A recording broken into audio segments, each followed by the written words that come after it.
Kingdom Hearts stands as one of my favorite franchises, right there with Sonic, Mega Man, Metal Gear, and what you might know with all of these is that at one point or another, they told their stories episodically. Each game worked off of the story of the last one. You needed the context of Sonic Adventure 2 to grasp some of Sonic Heroes' plot points. Mega Man X1 through 4 makes X5 more tragic, and the entirety of Metal Gear Solid 1 through 4 stands as what I'd consider the closest to perfection a multi-game story has gotten. These days, games focus further on a single product that's updated for a long time, such as Overwatch, Fortnite, and Fall Guys. Now, I'm not gonna be a fucking boomer and say that this method is wrong. I certainly rocked my cock off for every fighting game update like Ultimate MVC 3 or Persona 4 the Ultimax Ultra Suplex Hold, so I'm sure some people enjoy the gut-wrenching of seasonal updates, but it still irks me a tad because we all know that inevitably it just leads to Tekken 7 Dark Resuscitation or whatever the fuck it'll be. My point is that these episodic natured standalone releases have become less frequent in recent years. Long-running series don't expect you to have knowledge more than maybe one or two other games. It's why so many people think that some of these franchises, whether they're a game or not, have such a difficult bar of entry. The perfect example of that idea is Kingdom Hearts. However,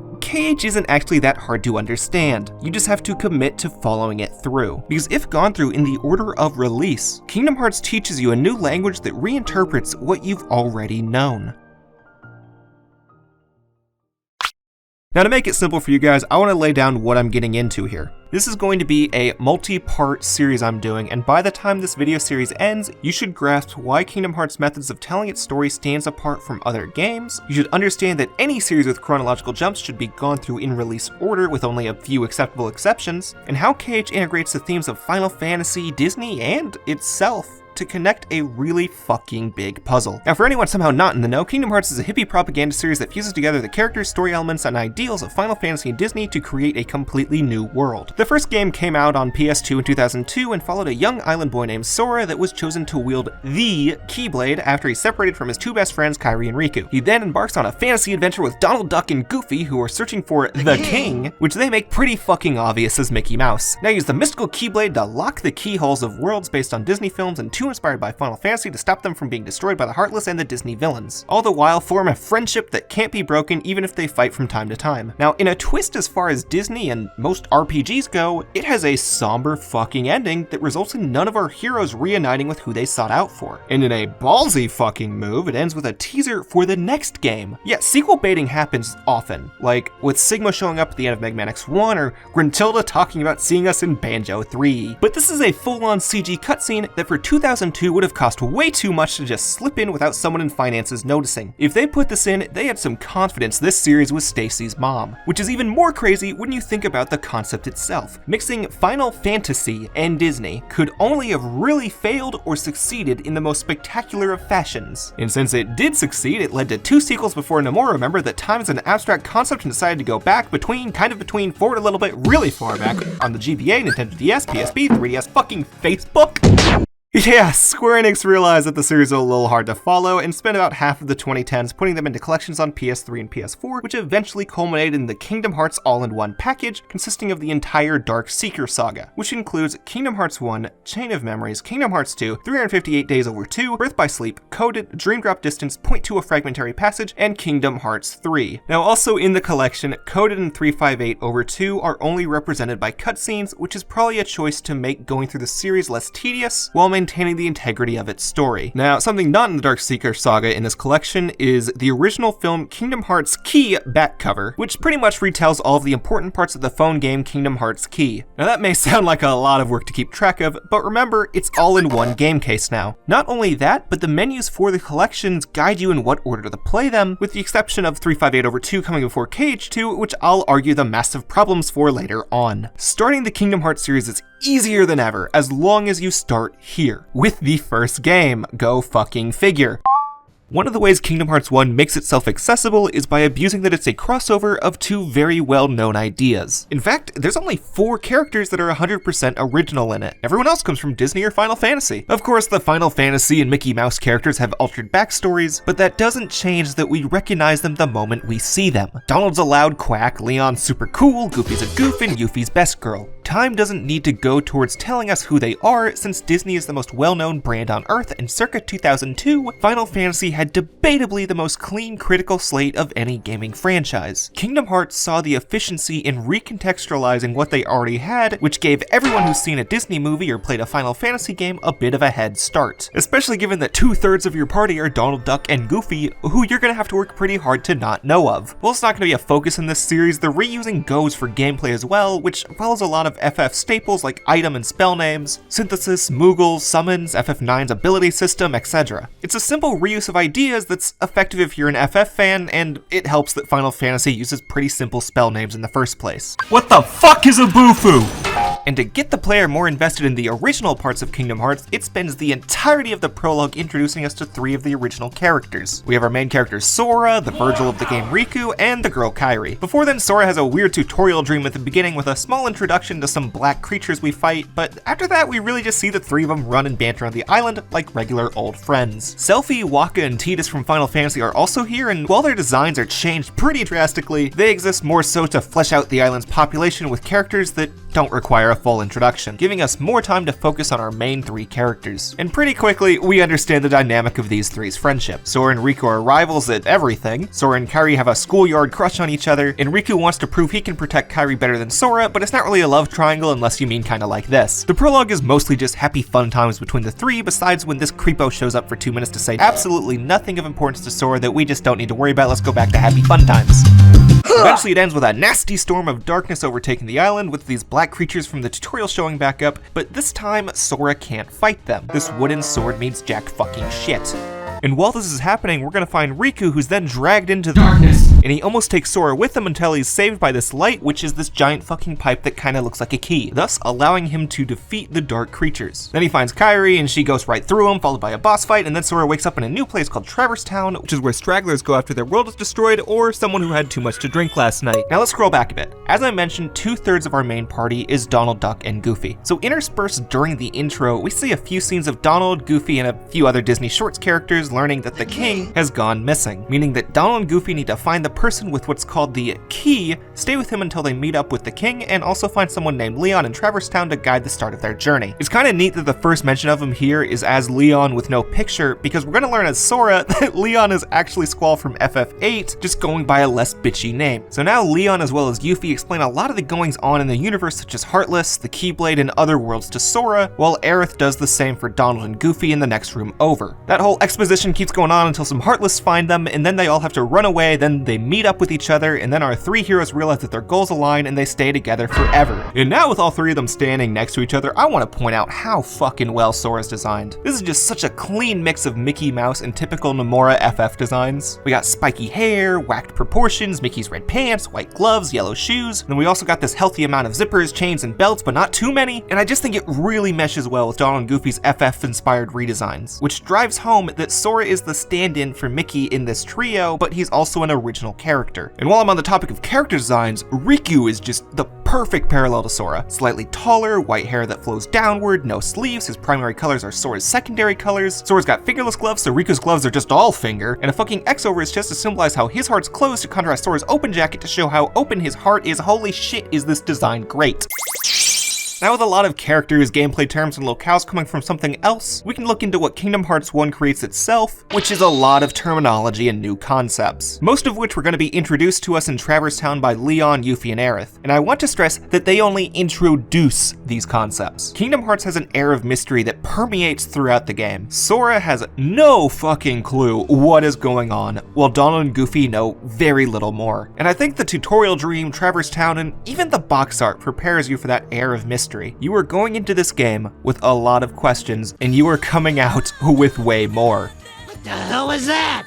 Luckily, the series strays away from using too many made-up words and tries to slow itself on Latin terminology, besides in song names where it goes fucking all out with its Guardando nel buio and Limpeto oscuro. All of our important key concepts are recontextualized English words, or words of the translation you're playing. Now, I'm about to lay a lot down here, but keep in mind that while Kingdom Hearts 1 throws a lot at us at once, only a few new terms are taught to us per game as the series progresses. By the way, throwing this in later, during that big exposition scene, Aerith is also going to tell tell us about KH1's fourth original character, Ansem, who she says used to rule over the world which the Final Fantasy characters originally came from. He'll be more relevant later, so we'll leave that as is for now. For KH1, the most important concepts we learn are Keyblade, Darkness, Light, Hearts, Worlds, and Heartless. There's a few other important ideas that are brought up, but these are the ones I'd say have the most importance for KH1, and all stick for the entire series, where it will be played with extensively. The closest thing to a completely brand new concept in KH1 is the Keyblade, which itself isn't real, but I'm sure just about any of you can figure out that it's a mix between a key and a blade, and the weapon used by Sora. As far as KH1 goes, this is the Keyblade that chose Sora as its wielder, and he's the only person currently in the Realm of Light that can use it. If anyone not chosen, such as Leon or Riku, take hold of the Keyblade, Sora can just take it back. Because of that, we get the implication that the Keyblade could have a heart of its own without any confirmation or deconfirmation of said idea. KH1 does everything in its power to emphasize the mysticism of the Keyblade, while also being the only game to actually properly introduce it. However, no one Sora talks to has ever seen a Keyblade, or at the very least, no one ever makes it explicit they'd ever seen one before. Even Leon and Yuffie, when explaining what a Keyblade is to Sora, had never seen one until this point. So all we, the player, know is that it's a big fucking key that unlocks every door and chest it's used on. It selected Sora as the chosen key bearer, the Heartless can track Sora because he has the Keyblade, and we need it to lock the keyholes in every world to stop the Heartless and Darkness from going into it to destroy a world.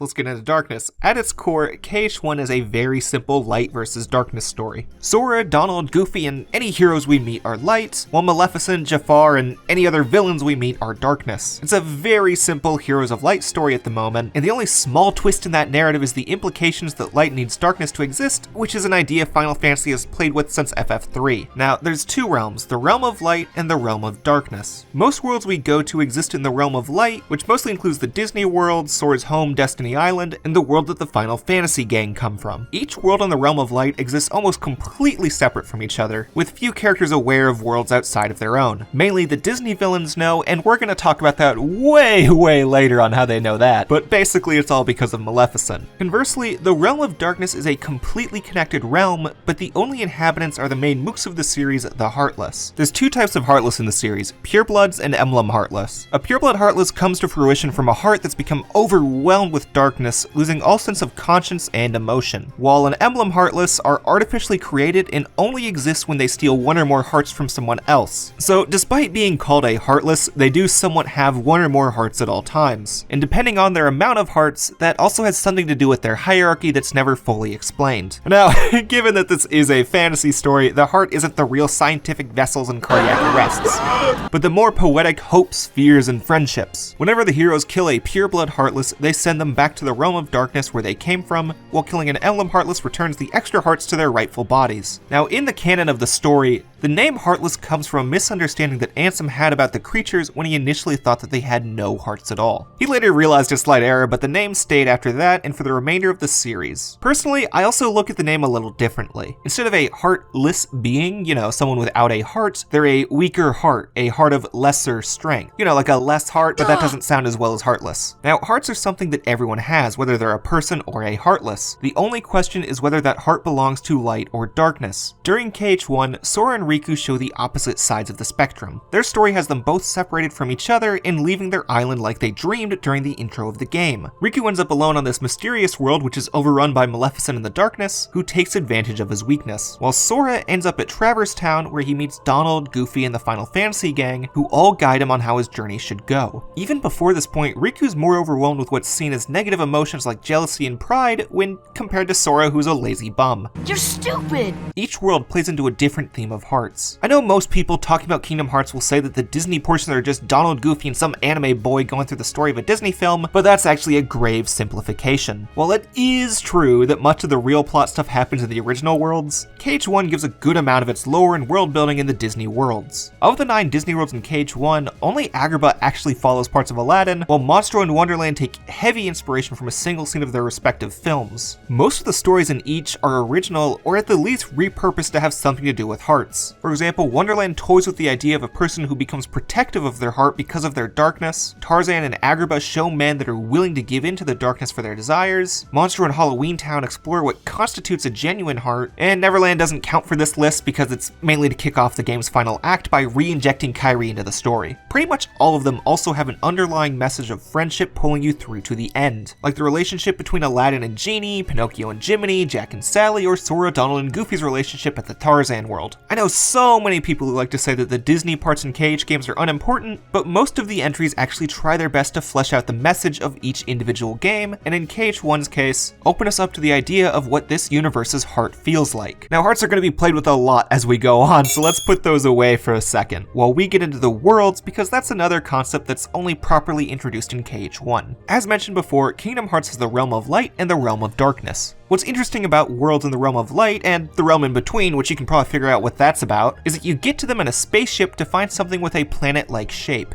Although despite that shape, each world has its own set of rules and guidelines closer to an alternate dimension instead of a planet. Each world also can't know about each other because that would break the world order. It's a fairly important idea that becomes a throwaway or even a gag line in every subsequent game. Now, the whole world order idea allows for the drastically different Disney worlds the gang goes to. Because of the almost meaningless battle levels, KH1 wants you to go to Wonderland first, which is probably to make Sora, Donald, and Goofy see that a world's order can be fucking opium. Going from Traverse Town to Wonderland is going to be a drastic change. An important aspect of these worlds is that each of them have their own hearts. Just like a person's heart, they can succumb to the darkness as well, which is why the Heartless's goal in every world is to bring them to the realm of darkness. However, it's not done in a well thought out manner, but purely by instinct. And because of that, Disney villains can abuse the lack of awareness of the Heartless to help serve their own goals in each world as well. Mainly kidnapping the Princesses of Heart and just flat out fucking with Sora. To take a world to the realm of darkness, Heartless need to find a world's keyhole, which acts as a bridge to the world's heart. Locking the keyhole is one of the primary jobs that only the keybearer can accomplish. Locking a world's keyhole doesn't necessarily end Heartless from wreaking havoc on the world, but does prevent them from taking the world itself into the realm of darkness. What used to keep Heartless off of worlds of light and other worlds of light from being connected are invisible barriers in space. But because of the increase of rampaging Heartless during the events of KH1, the barriers that normally keep these worlds separate have gone weak, meaning that anyone with a ship can get to any world they want. Luckily, no one in the Disney worlds actually know of the Keyblade or about other worlds except for the Disney villains who have weekly tea sessions, and King Triton in Atlantica who tells Sora that he needs to stop meddling in the affairs of other worlds because the Keybearer only brings ruin wherever he goes. And that's a scene that foreshadows so fucking much of future titles despite coming from a Disney character, which typically that's not how it goes. Anyways, with the whole barrier business, restoring them becomes one of the gang's primary goals, which can only happen by beating the Squaresoft video game Kingdom Hearts 1 for PlayStation 2. Interestingly, a lot of the worlds in KH1 end in cliffhangers of varying sizes. Monstro ends with us not knowing where Pinocchio and Geppetto went. Oh wait, there he is, never mind, let's move on. And then Agrabah and Wonderland, which are about saving Alice and Jasmine, ends with the two of them getting captured, which we will get back to later. And then Olympus also ends on a cliffhanger that's not looked at again until KH2. And actually, I didn't mention it at all. So Olympus is mostly about Sora, Donald, and Goofy proving themselves as real heroes. It involves beating enemy gauntlets, and it's mostly optional. What makes it one of the most loved worlds in the game is that Cloud comes in with this raw as fuck design that engages every fiber of my edgy brain. And keep in mind that this is before the compilation of FF7, so Cloud being here is fucking wild. I mean, look at this guy. You might notice this design does not have his usual deal. He's got Vincent's gauntlet, the scarf, and this demonic wing, which is either a reference to Vincent's transformation into chaos, or as a parallel to Sephiroth's blue angel wing, which actually first appeared here before moving into later compilation of FF7 games. Anyways, his story here is that Cloud has struck a deal with Hades where if he kills Hercules in the usually non-lethal Colosseum, Hades will reconnect Cloud with who he's looking for. And to do this, Cloud took up the use of darkness and only stopped himself from falling too far because of Sora and Hercules' assistance. Now the rest of this is all optional, but there is a secret boss of Sephiroth who, after defeating, we get clarification that he's who Cloud was looking for with Hades. Now there, Cloud calls Sephiroth his own darkness, while Sephiroth admits to being untainted by light. It's an entire plotline that only makes full sense with the context of Cloud and Sephiroth's relationship from Final Fantasy VII. After their little talk, they fight each other, but we never see who wins since, as every piece of FF7 content has emphasized, the two of them will always be each other's nightmare. It's a pretty fancy allusion to the Genova Cells and Genova reunion that you really gotta just play FF7 for, or maybe watch my video about Remake.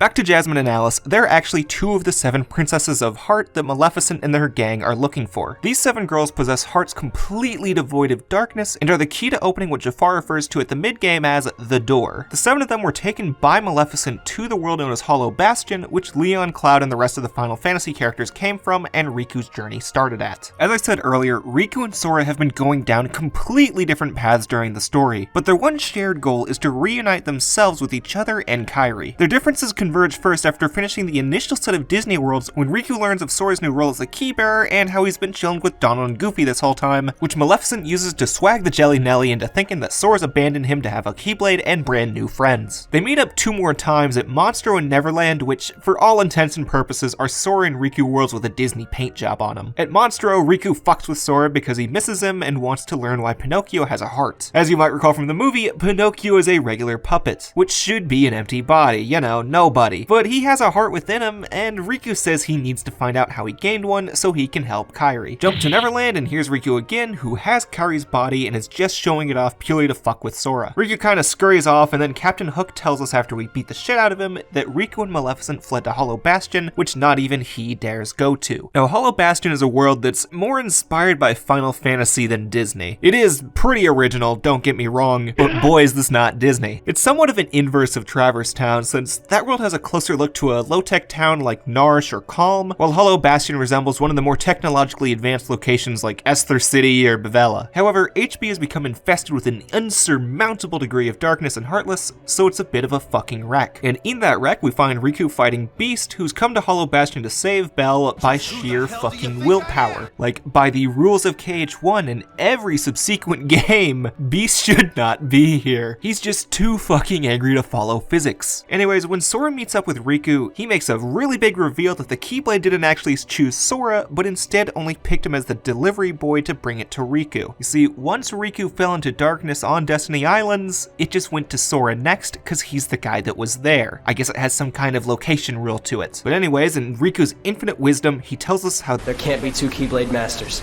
So Sora's is taken by Riku, leaving him defenseless. And it's only made worse because our boys, Donald and Goofy's orders were to follow the key, so they have to begrudgingly leave Sora. Fast forward a little through the short puzzle section of the Sora and Beast, and now we have Sora caught up to Riku, where we see that Riku has begun to control some of the darkness and in his rage attempts to hurt his defenseless best friend. Holy shit, what the hell, Riku? The only thing that saved Sora was his heart's power. Nah, just kidding, it was Goofy. Thanks to Goofy and a little bit Donald, I guess. Sora realizes that his power doesn't come from a Keyblade, but his heart that gives him power because all of the friends and experiences he's allowed inside of it. As long as he and his friends keep their memories of each other, he'll stay strong, leading to the now famous line, and say it with me, you bunch of lamers. My friends are my power. Which seems pretty cheesy now. Okay, it was pretty cheesy then, but this idea of connections with others reshaping ourselves is the most important through line of each Kingdom Hearts game. We just have it told to us in a very cheesy Disney way. But also ignoring the heart again, this big statement leads the Keyblade to warp back into Sora's hand, so hee hee hoo hoo, let's bash on Riku.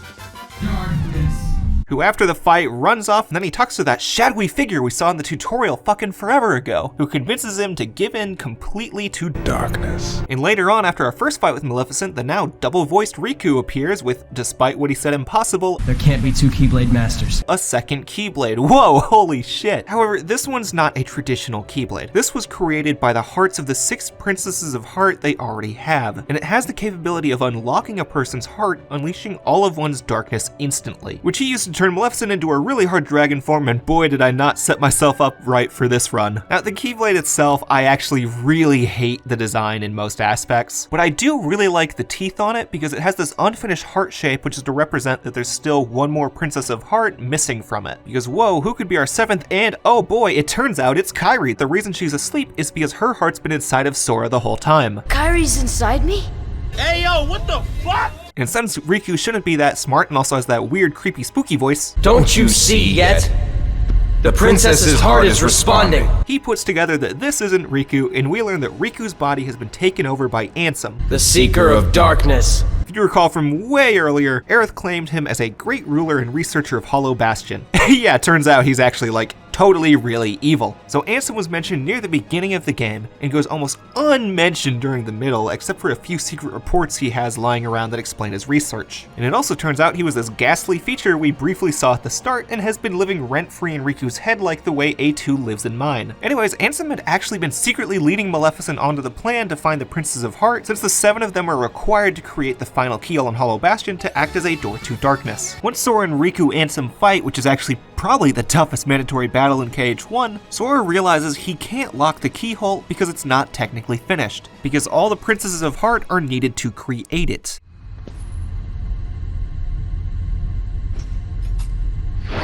So he stabs himself with Ansem's Keyblade to free Kairi's heart and also destroy said Keyblade to return the other princesses' hearts. Of course this made Sora fucking die, so Kairi, Donald, and Goofy run away from a reformed Ansem Seeker of Darkness while the keyhole still radiates darkness while it's unlocked. What's happening to me? Falling into darkness.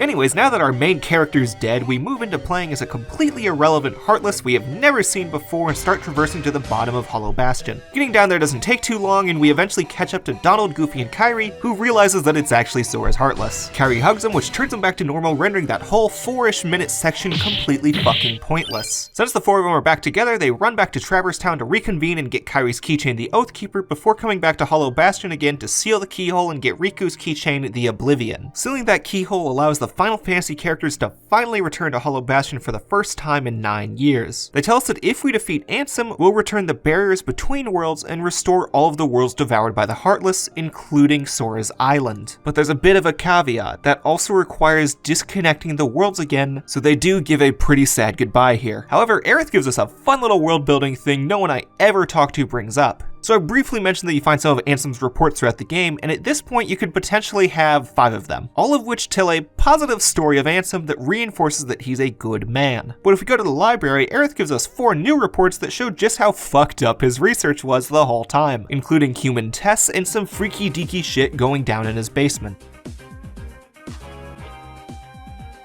So forgetting those little reports, the ol' SDG heads to the end world of KH1, End of the World, which is made up of the parts of broken worlds. Since worlds have hearts, this is meant to be the combined heartless of every world swallowed by darkness. And since all of those worlds are going to go back after we defeat Ansem, this world's going to turn to nothing. End of the World is a changing mess of pieces that don't belong and has this weird unnatural organism look. This whole world is a giant heartless with little structure in its biology. I actually forget about this world when I'm going down the list in casual discussion, because oftentimes I'll think of it as closer to an action than a location. I think it's the perfect embodiment of the mysterious atmosphere around KH1, especially because there's not a lot of cutscenes here besides at the start and the end. It's almost all combat with a bunch of gauntlets of mooks, a boss against the devil from Fantasia, and then there's also this appearance of this brand new room, which looks totally important, that we can now officially say did fucking nothing throughout the Dark Seeker saga. But who knows, maybe it's the missing link to the next saga. To bookend KH1, the gang finds themselves in the broken, darkness-ruined version of Destiny Islands. There we find Ansem, who tells us that Destiny Islands is a prison, telling us, "To the heart seeking freedom, this island is a prison, surrounded by water." And so this boy sought out to escape from his prison, and he opened his heart to darkness.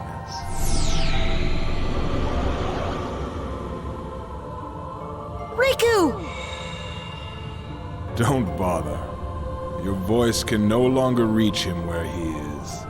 His heart belongs again to darkness. In the end, every heart returns to the darkness whence it came.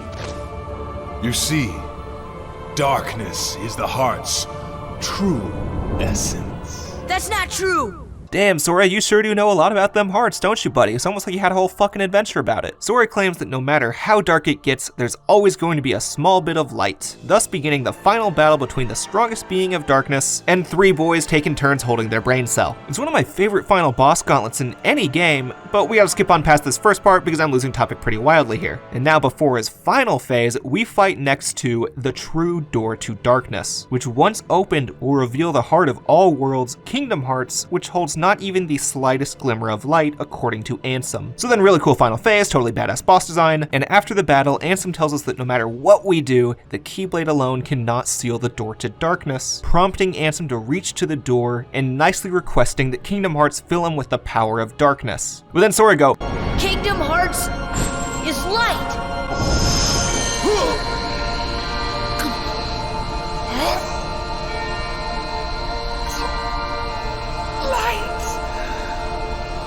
and the light of Kingdom Hearts vanquishes Ansem, Seeker of Darkness. However, the boys still need to close the door to darkness, because when they look in, we have our first glimpse of the realm of darkness in the series, which sadly can't be closed from only one side. Thankfully, since Riku had lost his heart to darkness, he's on the other side to help. However, the realm of darkness has a lot of fucking Heartless in there, which makes all seem hopeless. Until... Your Majesty! Holy shit, it's Mickey Mouse! Now, Sora, let's close this door for good! Yet at the very last moment, our man who didn't show up in any part of the game, Mickey Mouse, shows up with his own Keyblade, minimizing the threat of the Heartless and helping to seal the door to darkness. Sealing it leaves Sora, Donald, and Goofy outside in the realm in between, while Mickey and Riku are locked into the realm of darkness. Since the door is closed and Ansem's defeated, that means that the world pieces making up where the boys are start to break off to go back where they belong, magically putting Kairi here to give a quick goodbye to Sora, since she's supposed to go back to Destiny Island. And even though Sora also belongs there, him having the Keyblade and closing the door leaves them stuck with one road to walk with the boys, leaving the game on a really fucking big cliffhanger, especially when Pluto shows up with a letter with the King's seal and the secret CG ending that we'll talk about in part 2. When it comes to updating our concepts from the ending, I think the most important thing from this ending is A, no matter how dark things get, some light can still exist, because despite Kingdom Hearts lying in the realm of darkness, it still prevailed as light for at least long enough to defeat Ansem, which lets us believe that Mickey and Riku have a chance to survive in the realm of darkness. And B, Mickey has kicked Riku in the dick and shown us that two Keyblade Masters can exist, which leads us to wonder who can and can't wield a Keyblade, especially with the aforementioned secret ending having a boy wielding two Keyblades. Kingdom Hearts 1 recontextualized Disney and Final Fantasy elements to create a fleshed out, disconnected world that somehow works well. It leaves nearly everything unanswered, but still tells a story that holds itself up powerfully by itself. While later games are still heavily rooted in Disney and Final Fantasy, we're about to start seeing it develop its own identity. In part 2, I'm going to be looking at Chain of Memories in Kingdom Hearts 2 to see how exactly it did as such, and reach a reasonable conclusion to KH1's story.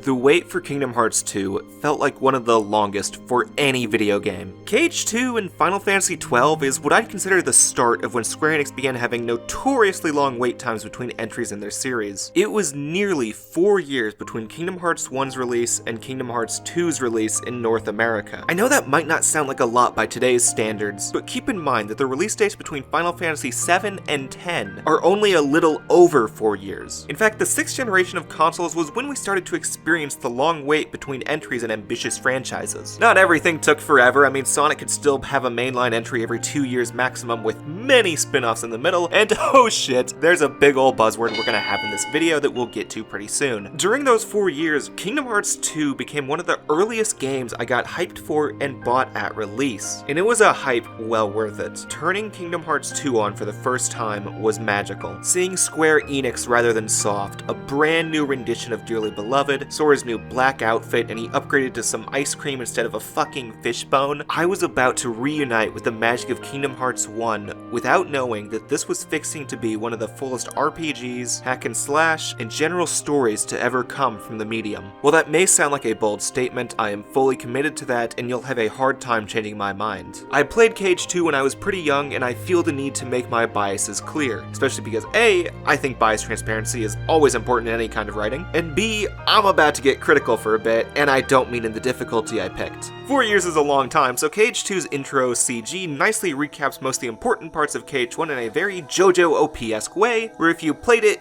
you recognize everything. If not, you'll find yourself confused. We see our three islanders islanding, Sora, Donald, and Goofy arriving at Hollow Bastion, fighting Riku Ansem, sealing the door to darkness, and Kairi going home to Destiny Islands, where she transforms into her Cage 2 design to signify the passage of time since the first game. A simplistic recap after 4 years. Wait a minute, blonde chick? Stairs? Riku? Coats? Ansem? Femboy? Why Sora going into the pod? And who's this blonde guy that I'm suddenly playing as? Well, all of those but the last one is answered by Kingdom Hearts Chain of Memories. Rated E for everyone. Yep, in 2004, Square Enix released Kingdom Hearts Chain of Memories for Game Boy Advance. And if you know anything about when a game series goes from a home console to a handheld, that normally means it's an 800% skippable spin-off like the non-canon Ghost Babel, the barely canon Grunty's Revenge, or it's a watered-down cash grab like motherfucking Attack of the Twonkies. Well, Chain of Memories is a direct sequel to Kingdom Hearts 1 that takes place 25 days after Sora stabbed himself in Hollow Bastion. Thank you 358 for your timeline. Chain of Memories is the important link that chains together the stories of Cage 1 and Cage 2. However, most people that played Cage 2 skipped out on Chain of Memories originally. It was a GBA spin-off, they're unimportant. It's not like Mega Man Extreme was ever mentioned in the mainline X games. A small number of people eventually did play the PS2 remake that came out 2 years after Cage 2 in North America, and that's the version put into the collection, which means it's the one I'm using for HD footage. There is debate on which version of Chain of Memories is better, but I have no intention of partaking in that debate today, as it's mostly related to gameplay aspects, and I'm not fucking playing this twice today, you kidding me? I think Square Enix knew most players would skip Chain because jumping forward majorly, Sora, Donald, Goofy, and Jiminy, who I never mentioned as the Navi in the series during part 1, have their memories wiped at the end, forgetting the events of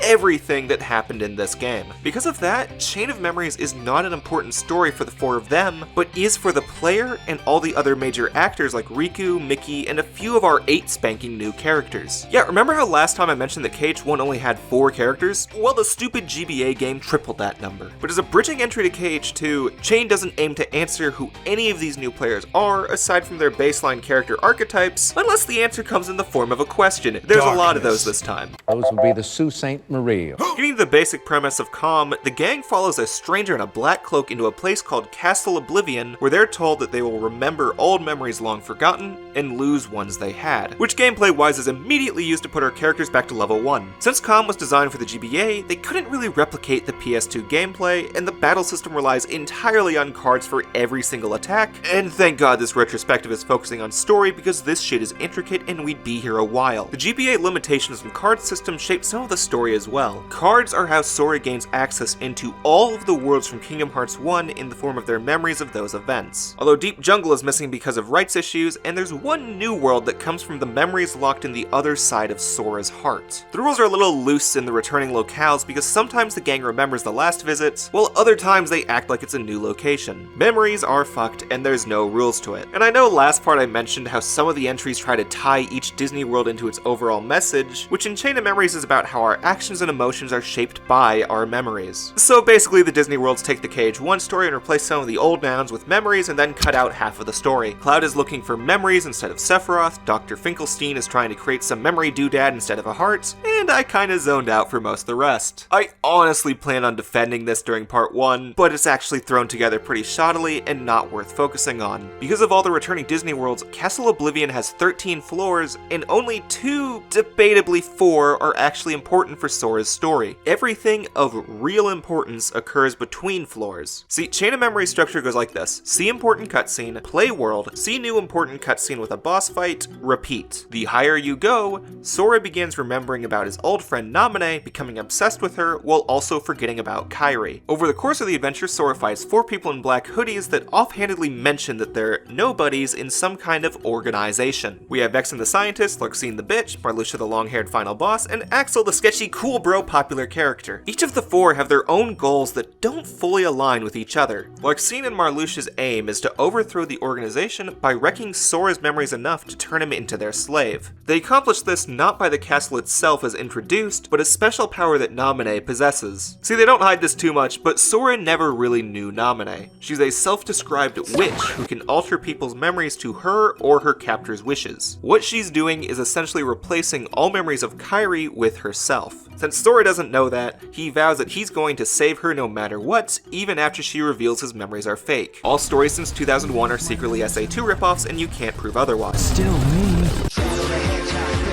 Vexen's goal is to test out his new Repliku program, which he hopes can be used to clone entire beings, hearts and all. He tests this program with a replica of Riku that has also been Mind Crush by Namine, forgetting that he and Sora made up at the end of KH1. You fight Repliku like 4 times, and Sora only gets more confused by it each go. Now, Axel's motives are vague through most of the story. He sides with Marluxia's plan for most of it, even going so far as to kill Vexen. What the fuck? To gain Marluxia's trust, though later he frees Namine because of a strange bond he feels towards Sora that's hinted at when Sora defeated him. And with all 4 of them killed, Namine puts Sora, Donald, and Goofy into these pods for 1 year so that their memories can be restored, with the major repercussion of forgetting everything and everyone introduced in Chain of Memories, allowing players that went from KH1 straight to KH2 an easier point of entry. You still miss out a lot by skipping Chain of Memories, but you still possess the same knowledge Sora has, meaning we can now go straight into Kingdom Hearts Chain of Memories Reverse Rebirth. Yeah, once you beat Chain of Memories as Sora, you unlock a second campaign as Riku that's about 1/3 the length of Sora's. Riku's story takes place after a glimmer of light released him from the realm of darkness into the basement floors of Castle Oblivion. Despite his defeat, Riku can still feel a lingering part of Ansem's darkness within him, and Riku strives to vanquish it. To help him on his quest is Mickey, with his brand new Nomura design, beginning their close friendship lasting throughout the series. There's also a mysterious man in red cloth known as Diz, who has a hatred for the organization and wants Riku to accept darkness to defeat it. Riku's enemy during his story are 2 more organization members known as Zexion and Lexaeus, Riku Repliku again, and the remaining piece of Ansem I mentioned a minute ago. Zexion and Lexaeus kinda do jack all for development in this game, and I think Lexaeus had less than 10 lines in the whole franchise, so I'm gonna ignore him during just this entire retrospective. The important part of them is that during a battle with Zexion, Riku is told by a Kairi ghost, later revealed as Namine, that darkness will always be within him, and as long as he doesn't fall completely to it, he can use its power in tandem with the light. Riku's arc began as a journey to remove the darkness, and led to him learning not to fear it and use darkness responsibly for the rest of the series. An idea he could only truly grasp with the light of Namine's guidance and Mickey's unwavering friendship, making Mickey the only person Riku trusts in the period between Chain of Memories and KH2. Back to the villains, Riku defeats Lexaeus on his own, while Axel finishes the job on Zexion. Though Axel doesn't appear in the rest of Riku's story, he really just appeared to confirm he survived his confrontation with Sora. Similar to Sora's story, Riku Repliku shows up intermittently during the campaign, first after one fight with Vexen, which he needed to get Riku's data. Despite this being the same replica Riku from Sora's story, he is actually aware he's a fake during Riku's, which is a neat contrast to his persona in Sora's story. It's like if Riku had even more existential crises added on to the ones he has. Because I'm you. No, I'm me. I'm me, he says. Either way, Riku beats Repliku at that weird location from earlier, and since he's a replica that's not meant to live at all, his defeat implies that he's absolutely dead for good, with no chance of even going to the realm of darkness. Since every organization member except Axel is defeated, Riku can safely visit Namine, who's watching over Sora in his pod. She offers to let him sleep in a pod to completely remove his darkness as well, though Riku refuses the offer since the darkness has become a part of him, and removing it will affect who he is. Meaning all Riku has left to do in the castle is defeat Ansem in a ludicrously hard final boss that I've got to grind for on just about every run. Riku actually almost falls to the darkness again afterwards, but Mickey saves him from the darkness one more time. Even after all that, Riku still senses Ansem within himself, which is why he still doesn't feel ready to go home, allowing Reverse Rebirth to end with Riku and Mickey walking between light and darkness, which they call the Road to Dawn, with some cool new black hoods given to them by their strange new benefactor Diz, which should keep them out of the organization's sights. Now, for as quickly as it seemed I went over Chain of Memories, I want to clarify that I only skipped unimportant stuff. Chain of Memories' point is not to further expand our main party's story, but to expand past them. Make Riku more heroic, the introduction of this mysterious organization, a true balance between light and darkness, question who Diz and Namine might be, and most importantly, bridge the gap between Kingdom Hearts 1 and Kingdom Hearts 2 in an interesting way that lets people jump between only those two titles. And while I am stressing how that's possible now, Chain of Memories is going to become way more important when we reach days. So don't think this is the last time I'm gonna bring up some of its new topics like memories, replicas, and most importantly for today's video, nobodies.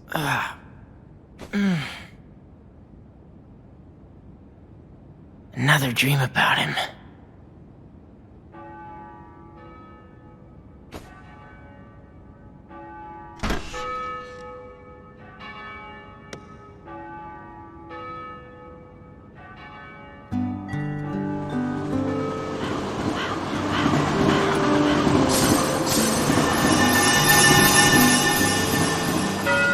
Now we're back to Kingdom Hearts 2 with all of those questions answered, mostly by more questions, none of which answering the identity of the blonde kid. Well, this is Roxas, and he's who we play as in Kingdom Hearts 2. Just like how the introduction of KH1 was spent introducing the Destiny Island trio, the intro of KH2 introduces us to Roxas and his friends Hainer, Pence, and Olette. Roxas is on his final week of summer vacation in the slightly familiar Twilight Town, living his best life. Just as he and his friends always have, they worry about looking cool to the rest of the town, getting even with some bullies, and eating sea salt ice cream on a clock tower they shouldn't be allowed on. Roxas is living the dream, a completely carefree lifestyle.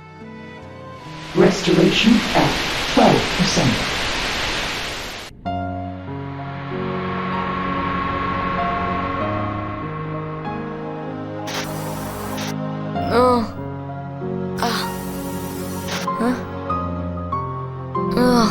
Where am I? At least, that's what it should be. Roxas has been having strange visions and flashes of events he doesn't remember with people he doesn't know. Despite his confusion, Roxas ignores it since he needs to live summer vacation to the fullest. Made hard by Cypher, Raijin, and Fujin from FF8, as well as Vivi from 9, who's been making Roxas's gang look bad. One of the ways they do this to them is by spreading rumors across town that they're the ones that have been stealing the recently missing photos. In actuality, it's someone far more vile, a white person! After chasing the white creature to a familiar mansion, Roxas finds he can't hurt him with his foam struggle bats. Lucky for him, it somehow transforms into the Keyblade. That's right, in Kingdom Hearts 2, Roxas is the new chosen keybearer, giving him the power to defeat the white creature, revealing the photos it stole, which all had Roxas inside of them, pondering the question of if the monster was trying to steal the real Roxas rather than just the photos. Summer vacation only gets weirder for Roxas, with guys in black coats showing up to impede his fun, more visions he doesn't understand, time stops caused by this girl in a white dress who wanted to meet him at least once, and another attack from the white creatures. It's a lot of stuff that makes no sense to Roxas and culminates into a dive into his heart. Though what we see on that mural is not Roxas, but Sora and his 4 closest friends. Once finished, Naminé introduces herself properly to Roxas and asks if he remembers his true name. Once Roxas wakes up from that dive, things go back to normal for a bit, with Roxas taking part in a big competition. It goes swimmingly until he defeats a noticeably overpowered Vivi. His world suddenly stops again, with Axel showing up to spout what Roxas recognizes as fucking nonsense. Axel tells him that this world is his creation and is saddened by how number 13, Roxas, doesn't remember him. After that fight with Axel, Diz shows up to tell Roxas to ignore Axel, leading Roxas to his own mental breakdown before life goes back to normal. And right now is a good time to keep this in mind. Everyone we've seen so far is either new to Kingdom Hearts 2 or from Chain of Memories. No matter what, this introduction is meant to leave the player in question, but jumping in straight from KH1 will do so even more. Roxas is 100% that player. His knowledge of Chain of Memories is non-existent, and thoughts of KH1 are blurred because it came out 4 years ago, a time span considered long in the mid-2000s. Even the Final Fantasy characters used here aren't exactly popular ones besides Vivi. Chain of Memories players have a slight connection with Axel, Diz, and Naminé, but their motives aren't clear in this instance. We understand that Axel wants to bring Roxas home with him and reawaken some memories within, Naminé desires to spend time with him, and Diz doesn't want either of the two of them influencing Roxas. It's only made more confusing when someone in a black coat helping Diz reveals his identity. It's Ansem. Oh, fuck! All of these people seem to know who Roxas is and have someone they want him to be, while Roxas himself doesn't. Only continuing his confusion is a strange mind link he suddenly has with a noticeably older Kairi who's on Destiny Islands. And through this link, we find that she doesn't remember Sora anymore. After all that weirdness, Roxas still insists that he needs to just have a normal summer vacation day with his friends. No matter who he is, he just wants his summer vacation. But after one last abnormal day, Roxas had to learn who he is from Naminé. At one point, he was Axel's best friend, inseparable from him as a member of the organization. Though at the same time, he's also holding on to half of Sora's persona. In order for Sora to wake up from his slumber, Roxas cannot exist. Roxas shouldn't exist, leaving Roxas with an ultimatum. He can go back to being Axel's best friend, or accept his nothingness by returning to Sora. And in one more flashback, with knowledge that Roxas is part of Sora, and had a spot in the organization, we learn that he was the dual-wielding Keyblade user in the Kingdom Hearts 1 secret ending, fighting against a long-haired Riku. Roxas then wakes up one last time in Twilight Town to find that he can't interact with his friends anymore. He knows that it's at this point he has to accept who he is. But to Axel's disappointment, he still doesn't remember him, resulting in Roxas running to the mansion to find Naminé again. There, Roxas remembers his past life. Roxas's time in Organization 13 was not exactly fun and games. He betrayed Organization 13, and as it turns out, they're trying to create Kingdom Hearts. Before Naminé can explain Roxas's fate, Diz appears to state that nobodies have no rights and that his fate is sealed. And as he takes Naminé away, she says that they'll meet again even if they don't realize it. Roxas then accepts his fate. He needs to wake up Sora, which leads him to learn that he's been in a simulated Twilight Town ever since Riku beat him in combat. This entire prologue we played was in a fake data reconstruction of Twilight Town. With his memories fully restored, Roxas summons his 2 Keyblades for one last fight against his best friend to put his Organization 13 days behind him. Afterwards, promising each other they'll meet up in the next life. Walking into the next room, Roxas finds Donald and Goofy, who are still fast asleep in their pods, and he has the slightest memories of them. In the room housing Sora's gigantic pod, Roxas has one last confrontation with Diz, confirming that Diz wants to rid all of the realms of the organization, which can't happen as long as Sora sleeps. With the opening of Sora's pod, Roxas's summer vacation finally ends. Looks like my summer vacation is over.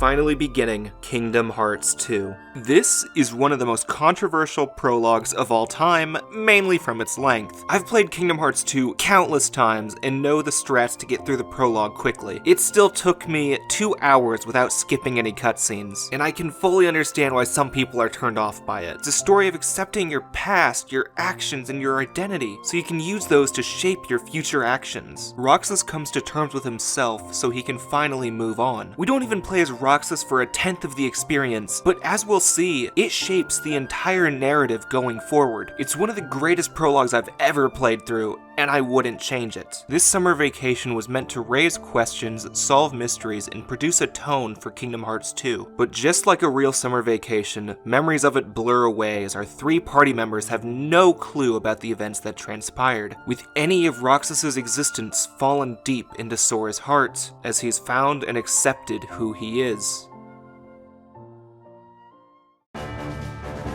And it's funny now because we are changing our tone dramatically. I mean, we go directly from one of the most somber scenes in the franchise to Sora, Donald, Goofy, and even Jiminy being their dumb old selves. And as far as they know and how they treat the game is that they just finished Ansem. Similar to Honey Pop 2, there is no time spent on recapping. They just go for it. The only abnormalities they recognize is that they've been asleep for a while and that Jiminy's journal only has one line in it reading, "Thank Naminé," who none of them know. And since they have no clue who that is, they go back to their primary goal: find Riku and find the king. Which actually goes pretty well, because when they find Hainer, Pence, and Olette, who keep in mind are the real ones, meaning they never knew Roxas, Pence tells the gang that a guy with round ears was looking for them, which begins one of KH2's giant teases: when do we get to see Mickey? At the end of Chain of Memories, Mickey and Riku got the coats, and as such, they both wear them for a while in KH2. And for people that didn't play COM, or dumbasses like me, who turned off their Game Boys without knowing about Reverse Rebirth until a few years later, they still had not seen Mickey in the Kingdom Hearts series. enemies. And here in Twilight Town, the gang finally meets with Mickey after fighting the white guys, and he keeps his face hidden, body in the coat, and just gives the gang instructions on what to do next, as well as a money pouch and crystal that Roxas had in the data world. This tease is a neat way to pull you along, and also ludicrously funny since this is the most recognizable fictional character on Earth. And speaking of recognizable, Mickey sends the boys out on a train with a design that's clearly inspired by Fantasia. Not so much hiding a secret that we learn once we get to the location, where Pete tells us that this is Master Yensid's tower, who in this universe used to be a Keyblade master and trained Mickey. Oh wait, Pete? Pete here was banished to another dimension a long time ago by the king, which is actually retconned to Minnie doing it in Birth by Sleep, but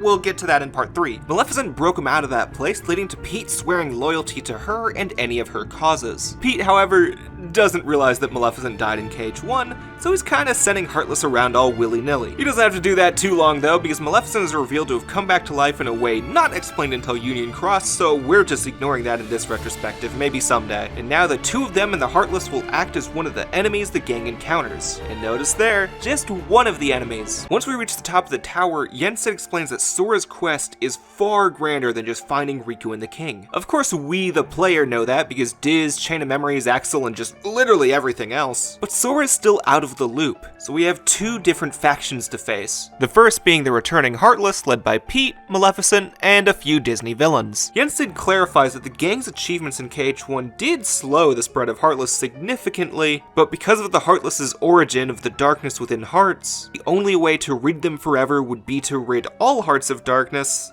which is gonna be pretty tough. It's essentially an explanation to clarify why they can exist in every game taking place after Ansem's experiments. Now getting to our second enemies, we have the white creatures finally titled the Nobodies. When someone with a strong heart and will becomes a Heartless, the body they leave behind becomes a nobody. Thankfully, the strong will and heart part means that the number of Nobodies does not match that of Heartless, making Heartless the more common mook in the adventure. As only a body, Nobodies do not have hearts, and as such, no true emotions. Their actions and goals are led by the memories of their emotions, in some ways making them more thought compared to the instinct of the Heartless. As for their name, again, it's not meant to mean they lack a body, given that this is all they have, but rather that they shouldn't exist. The Nobodies are not creatures of the dark like the Heartless or of light such as our heroes. They exist in nothing, making them nobody. While they do act on thought rather than instinct, they're not exactly too intelligent, as it's possible for stronger Nobodies to order them around. Said stronger Nobodies being Organization 13, and if you're smart enough, you might be able to figure out that the name comes from the amount of members. Which, keeping in mind the 5 who died in Chain of Memories and the removal of Roxas, there's only 7 left in Kingdom Hearts 2, including Axel, leaving us with 6 more identities to uncover and their motives still lost to the gang, since that reveal occurred during the Roxas portion. And now we have our 3 factions set. Sora, Donald, Goofy, and other heroes of light they meet, Pete and Maleficent with their Heartless army aiming for universal control through darkness, and Organization 13 with their covert Nobodies aiming to create Kingdom Hearts for a yet unexplained reason. This scene's final purpose, while not explicitly stated, is to cement the suspicion most players might already have by now: Roxas was Sora's nobody. And it's not just his story that gives it away. There's pieces of his design, such as the predominantly white color palette, as well as the added pieces of black to symbolize his betweenness. Many of the Nobodies we see have the same palette, though there's also a bit of a pink scale on some of them. To set our party on the right path, Yensid reunites the gang with their gummy ship and has the fairies from Sleeping Beauty set Sora up with some new duds since he's too big for the old ones. It still possesses all of the Mickey colors I praised from the first design, but now the predominant color across the fit is black. It sets the mood that Sora has matured and parallels the primarily white drip that Roxas wore. By the way, it's not actually just Sora's size that grew, his voice has also changed in the year he slept. Sure, don't mention it. Not because they changed voice actor, but because Haley Joel Osment, the voice of Sora, went through puberty. It's kinda just convenient writing-wise since there's a time skip, though the cutscenes in Chain of Memories are a bit awkward because they were recorded after Kingdom Hearts 2. So we hear post-puberty Osment on a younger Sora. Back to the fit, it has a power within that lets Sora transform into 5 different drive forms that actually have some story meaning, so I'll rush right through them. 3 of the forms allow Sora to dual-wield Keyblades, which looks really badass, allowing us to finally do what we saw Roxas do in the the secret ending, and there is no reason for his capability to do this. Let's not worry about it. It's just badass. The first form you get here is the Red Valor form, which represents Sora's raw strength and relies on his friendship with Goofy. The Blue Wisdom form, which you get around the 1/4 point, represents his magic and relies on his friendship with Donald. A little before the midway point, you get Limit form that represents Sora's past, which makes his color scheme that of KH1 and gives access to some KH1 abilities like Ars Arcanum and Sonic Blade. Then Master form comes a little after the midway point, representing the fusion of Valor and Wisdom form, thus relying on his friendship with Donald and Goofy, though guest party members can be subbed in. I don't bother much with this one though, because the physical combos aren't quite as good as Valor, and magic never reaches a finisher like with Wisdom. And I'm gonna wait until near the end to talk about the 5th form because it has some important story connotations. And yeah, that's an interesting thing with drive forms. It's one of the few bits of story KH2 tells through gameplay, especially the 6th punishment drive anti-form, occurring when you use drive forms too often. It turns Sora into a heartless-like form representing the darkness in his heart. His abuse of his power stains him, resulting in him allowing it out. There's a handy chart on the KH wiki to explain when it happens because it's a really in-depth algorithm, and I'd recommend keeping it in mind when you're doing a playthrough. Anti-form's an interesting reminder that despite how much he battles for light, Sora still has a bit of darkness he has to defeat within, and I'm hoping they eventually explore this further, because as far as today goes, they still haven't explored this outside of anti-form and a similar form we'll see in Kingdom Hearts 3. Let's get back into worlds, because we talked about them for a while last time, and they work a lot differently this time now that they're not turbo-screwed by Ansem. So as you'll recall, the gang could traverse the various worlds in KH1 because the Heartless weakened the barrier between them, and defeating Ansem restored those barriers, disconnecting our boys from the outside world. Well, in Kingdom Hearts 2 and every game onwards, invisible ties connecting the hearts of the worlds have sprouted around, and using the Keyblade, Sora can unlock roads created by them. So now instead of locking keyholes in each world, Sora's gotta find an item in each world that unlocks the road to new ones. I'll be honest, it's a little bit of a weak explanation, totally needed though, because you can't have a franchise based around traveling various worlds continue if the main characters are stuck on one world. Now, what is an interesting theme of the worlds we're going to get into in the first act is reunion. With one exception, every world in Kingdom Hearts 2 has some connection to our heroes. Some straight up returning worlds like Olympus, Halloween Town, Agrabah, and Hollow Bastion, which is now inhabited by FF characters, while other worlds like Beast Castle, Pride Lands, and Land of Dragons just have characters our heroes met in the first game. Now when they met Beast is pretty obvious, but Pride Lands and Land of Dragons is pretty interesting because actually in Kingdom Hearts 1 you could summon Simba and Mushu, which yeah, I know, I never talked about summons in KH1, but I am now, so whatever. And what I will mention in this one, Chicken Little's a summon in this game, and God, he's so dated. He doesn't have any story purpose, and I feel like it's one of the few things in the KH franchise based on a agreeable bad Disney movie. I mean, he feels more dated than the Pirates of the Caribbean world. Speaking of, Pirates is the one world that doesn't have any connection to KH1, so it does stick out like a bit of a sore thumb during the first act. I've always felt that it's here a bit more to show how cool the PS2 is for having realistic humans, even though Final Fantasy XII is gonna blow it out of the water in just a few months. Maybe I could say it fits the idea of reunion because Sora's also an island boy, but that's a bit too far of a stretch for me. Oh, in island life, Kairi actually has her own little story going on. Turns out that during the year when Sora, Donald, and Goofy slumbered, Kairi and everyone else forgot about them. There's an explanation along the lines of memories are connected to hearts and all hearts are connected, but they didn't play these rules all that consistently because Riku, the king, Axel, and the rest of the organization showed no signs of forgetting them. Maybe you could argue Riku and the King's vicinity to nominate kept them safe and the organization don't have hearts to forget. It's a plot point more meant to connect with us as a player. It is only ever brought up by Kairi, Leon, Yuffie, and I think Diz mentioned it in passing. It's only really actually important to Kairi though, as during the prologue there was a scene of her and Selphie talking about how Riku's been gone for a year, and Kairi recalls another boy that always played with him. They don't remember his name until after she writes a letter to him when she has the conviction to believe that it'll reach him. Right? Sora?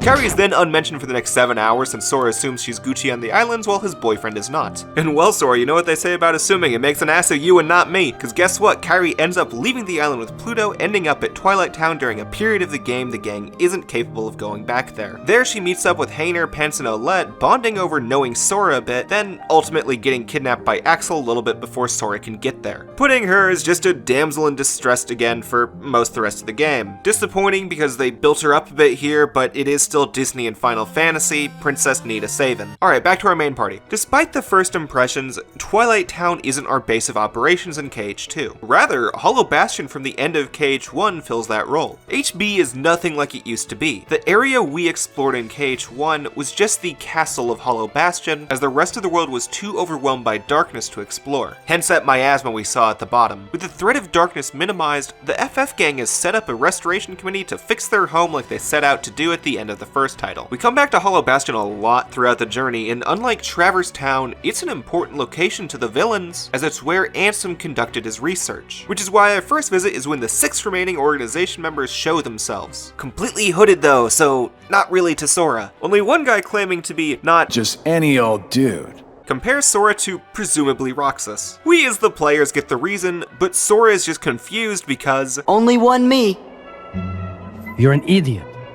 Now we get to the meat of KH2's first act. I consider the Roxas portion Act 0.7. If Nomura's gonna give shit stupid titles, then so will I. Act 1 of KH2 has a structure noticeably similar to KH1. Nobodies show up in very few stages, and the only times an organization member shows up is a quick appearance by one in a hood at Beast Castle, and a brief run-in with Demyx at Olympus Coliseum, where he yet again calls Sora Roxas in an attempt to change the dominant persona. Besides that, it's more Disney adventures where, as I said earlier, we reunite with those we met in the first game and fight the Disney villain or Heartless who's accompanied by Pete or Maleficent. It's a pretty even mix of if you fight a Heartless or Disney villain, since we've got the Dark Thorn here, Hydra here, Fat Bastards in the desert, and the worst boss at Halloween Town. I had a rant in the first draft, but this is a long enough video.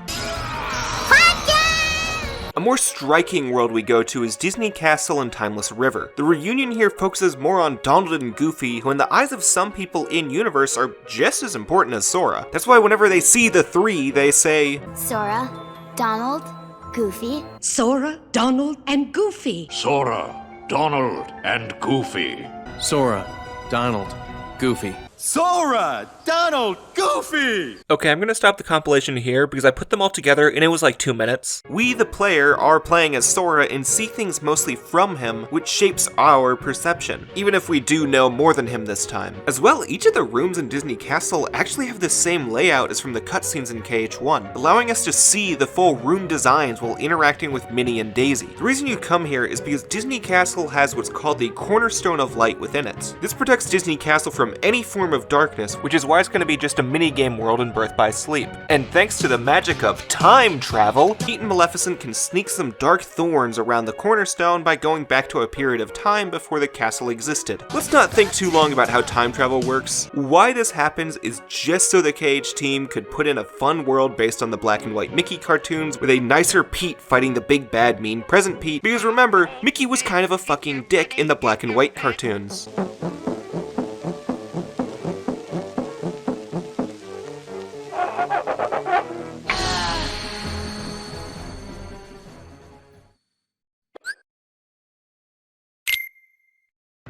Upon finishing a botched Kairi save in Twilight Town, a new episode unlocks in Hollow Bastion. Upon arrival, we find a bunch of nobodies roaming about causing trouble. As well, we reunite with Cloud, who's now sporting his Advent Chill Trip since they were developing at the same time as this. I'll get him.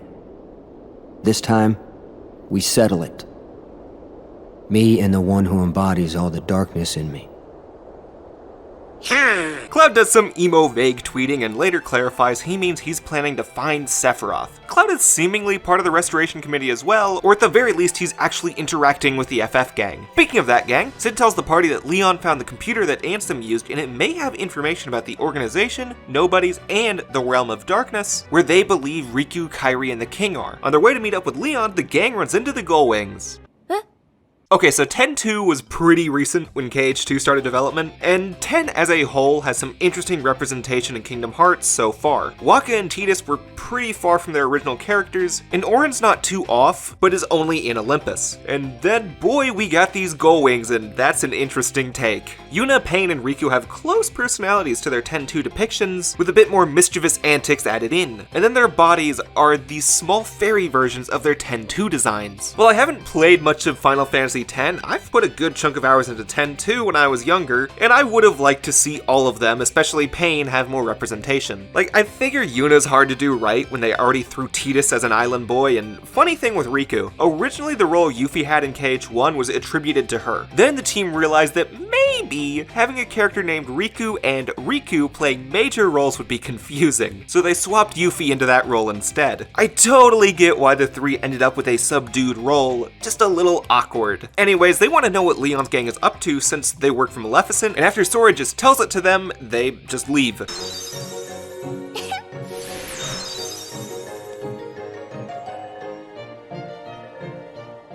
Going forward, they discover the castle portion from Kingdom Hearts 1, though it's in a significantly different state than previously. On arrival, Aerith tells us how the king, as well, is interested in what's on Ansem's computer, furthering the hype to meet him and the computer. No one's in Ansem's room as the gang arrives, because I guess Leon just stepped out for a minute, maybe he had to use the bathroom. Or at least until Tifa's looking for a guy with pointy hair. Which, yeah, it's obviously Cloud, but Sora don't know that. He never played Final Fantasy VII. After Tifa leaves, Leon comes back from his piss break to show us the secret passage that has Ansem's computer. Because of some fiddling by that funny little dude Stitch, it's shown that the computer doubles as a world based on the cult classic Steven Lisenberg film Tron starring Jeff Bridges. While inside, Tron says that he's the copy of a different program that his user found at some point. After some Disney shenanigans, Tron tells us to gain a password from his user so we can access the DTD, which houses all the important and secretive files that the user didn't want exposed. The one big issue with this search for the user is that Ansem the Wise was the user. Oh wow, who would have guessed? The gang and Leon feel a bit disheartened at the idea that they probably can't get the password on account of killing Ansem in the last game. But Tifa shows up and does one more sweep around the room where she picks up this portrait of Ansem in the same way I wanted to pick up me, revealing a diagram reading Tron Door to Darkness, or DTD. Say, fellas, did somebody mention the door to darkness? Jesus Christ, it's Mickey Mouse! Mickey finally shows up with a visible head to the gang. Still has the coat on, but we're reunited with King Mickey. His Majesty figures out that the DTD password is the 7 Princesses of Heart, and says that if we access the DTD, we can find out where Ansem is. Wait, what? Mickey, you got some splaining to do. And he almost starts. If it weren't for Leon having the party go back to help Tron real quick.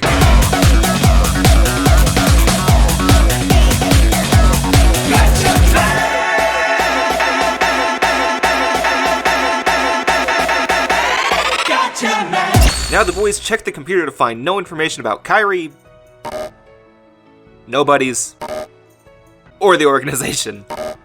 All they get is a picture of a white guy, who Mickey suddenly comes in to call Ansem the Wise. Oh yeah, the splainin'. The party's just as confused as we are about this because hey, this and this are not the same guy. In actuality, there's 2 Ansems. Ansem the Seeker of Darkness was the Heartless of Ansem the Wise's apprentice. Ansem Seeker of Darkness stole the name of his master after banishing him, and the king has been trying to find out where Ansem the Wise has been hiding. As well, the leader of Organization 13 is the nobody of Ansem's apprentice, connecting Ansem's and the organization's plan. In some ways, this twist might seem just straight out of nowhere, but it does have some basis in KH1's backstory. Leon's gang described Ansem as a wise and great ruler, while Ansem Seeker of Darkness is just about anything but good. And within the secret reports we're going to find in Kingdom Hearts 2, it's retconned that besides the first one in KH1, every single report was written by the Seeker of Darkness and not the Wise. Though since Sora wants answers at this moment, he asks about Riku, but Mickey says that he can't tell us about his whereabouts. Especially because here's when the big mid-game climax happens and all the major players start to converge. The Heroes of Light, Maleficent and the Heartless, the Organization and Nobodies, the Gullwings who join the Heroes of Lights now, and whoa.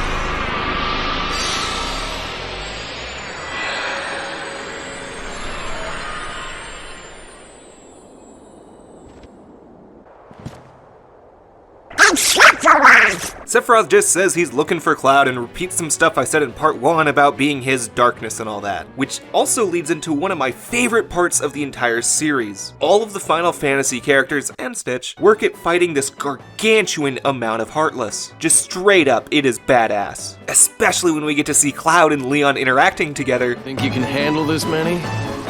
Well, might be tough if one more shows up. Then that'll have to be the one I take care of. What? You're fighting too? It's just fucking cool. The main series is yet to utilize its Final Fantasy characters as well as this scene sense. Not to say it lacks FF element sense here, just that literal characters from Final Fantasy appearing in front of you hasn't happened like this. We wouldn't even see intra-Final Fantasy crossovers again until Dissidia, and I never owned a PSP. Sephiroth also appears once more to bully Cloud for going to the light of the present and rejecting the darkness of his past, who in this case Sephiroth is the metaphorical manifestation of. Sephi almost gets to him here if it weren't for his light showing up, which just like the rest of us is Tifa. Back to the player party, they go against Mickey's wishes to ignore the ongoing battle by rushing into a fight against the same organization member we met earlier named Dewbacks. He acts a bit like a wimp, which the party bullies him for, as well as his lack of a heart, leading to one of Nomura's 5D chess lines. Oh, we do too have hearts. Don't be mad. On account of Sora being a traitor, Dewbacks begins a fight that's one of the biggest difficulty spikes for new players, but again, not the focus of today's video. Once Dewbacks falls, a Heartless blasts a boulder toward the king, only missing because Goofy takes the hit for him, proof that not only does he hold a shield, but that he is one himself. Sadly, Goofy falls in the process, leading to the moment 4 years in the making. They'll pay for this. Everyone finally gets to see Mickey in his brand new Kingdom Hearts outfit, with his Keyblade ready to fight. Like I said, many people skip Chain of Memories, and even those that did might have not gotten to the middle of Riku's story. I sure didn't. This is the big moment everyone was waiting for. Mickey, Donald, and Sora charge in to avenge their friend, fighting side by side with all of the Final Fantasy characters. Again, one of the series' greatest moments. So great, in fact, that Goofy comes back to life because of it. And there was much rejoicing. Just in time to finally meet with not Ansem's nobody, whose appearance sparks Mickey's memory. Ansem's young apprentice was Xehanort, while his nobody is Xemnas. And to reach him, Sora needs to kill 1,000 Heartless. As in, you actually fight 1,000 Heartless. The party's finally gonna get all their answers once they confront Xemnas, though he says he knows nothing of Kairi, and that Mickey knows more of Riku than he does. And before Mickey can explain himself, he decides to jump in after Xemnas' dark portal, and the fun don't stop here, because Axel shows up to reintroduce himself to Sora and let him know that every heart he's released from the Heartless hasn't been going back to reform a body. Instead, they've gone to the organization for a reason Sora doesn't know yet. Maybe you can put together 2 and 2. At the same time, Sora learns that the organization kidnapped Kairi, while another member, Saïx, shows up to say that Axel has gone rogue and consoles an on-his-knees Sora that Kairi is at least being fed 3 times a day. Saïx decides to attack Sora with a horde of Heartless, leading to Maleficent of all people coming to save him since she believes Kingdom Hearts to be her destiny, sending Sora to the realm of budget ran out, where a cloaked figure gives him sea salt ice cream and a picture with Roxas, who Sora is capable of naming because of Roxas' slumbering memories.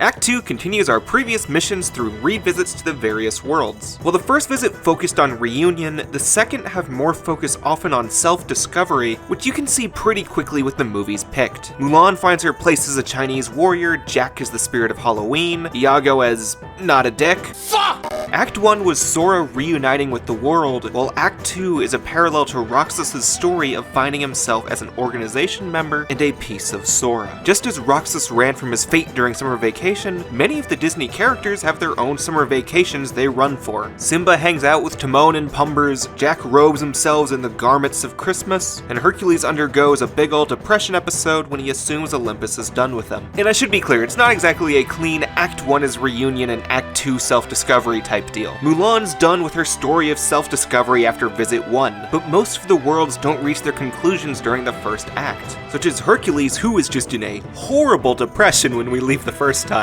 As well, these second visits don't have the same enemy each time. Some of them have Organization 13 as the conflict, maybe a Disney character, and others just a random Heartless type beat. In worlds where the story concluded a bit less during Act 1, the antagonist takes a bit of a back seat, letting the Warriors of Light take focus. For example, Beast castle has a fight against another organization member named Zaldin, and while that may seem like call for focus on him, it instead pushes the narrative for Beast to find himself, which is with Belle. Zaldin exists to push Beast to his final limits, remove his summer vacation from him by robbing him of his rose, and forcing him to come to grips with himself. Not with who he used to be, but who he could. At the end of their discovery, each person has someone waiting for them. Mulan has Li Shang, Simba has his pack, Hercules has Megra. It's the combination of both the reunion and discovery that Sora and Roxas go through. Roxas finds himself as part of Sora, while Sora wants to reunite with all of his friends, especially Kairi and Riku. And a proper reunion can't happen without a found self. At this point, Sora and Kairi seem to have found that, but what about Riku? During the second act, there's a part in Mulan where it's implied Riku had the perfect chance to reunite with Sora, yet he chose not to. Instead, he aided the party from the back by informing the Chinese monarchy of the organization. We even have a fight with who seems like a really tall Riku, yet he doesn't just stop to say, "Hey Sora, it's me, ya boy," which only adds to this mystery. And if you haven't noticed by now, we're yet to see Riku's face a single time since KH2 started. The closest was a flashback to the secret ending where he still has his eyes shrouded by a bandana. Riku works as somewhat of a fill-in for Mickey's role in KH1, an entity we're waiting to see. Everyone knew who Mickey Mouse was during the course of KH1, just as everyone knows who Riku is during the course of KH2. They are the big payoff that we won't get until the end. And before we get to the end of the game, there's one last important visit to Hollow Bastion. On our final visit, the MCP has found a way to create more Heartless through Ansem's data, wrecking the town. The journey itself has Sora teaming up with Tron on the inside, while we also see the Final Fantasy gang trying to help from the outside. On Sora's end, they find Tron has a sense of humanity despite being an AI, perhaps himself having a heart, while the FF gang retake control of Ansem's computer on their end. And with all the work they've done starting to pay off, they reclaim and remember the town's original name,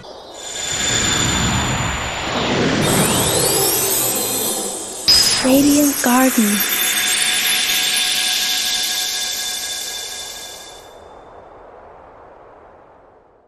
Show me your strength.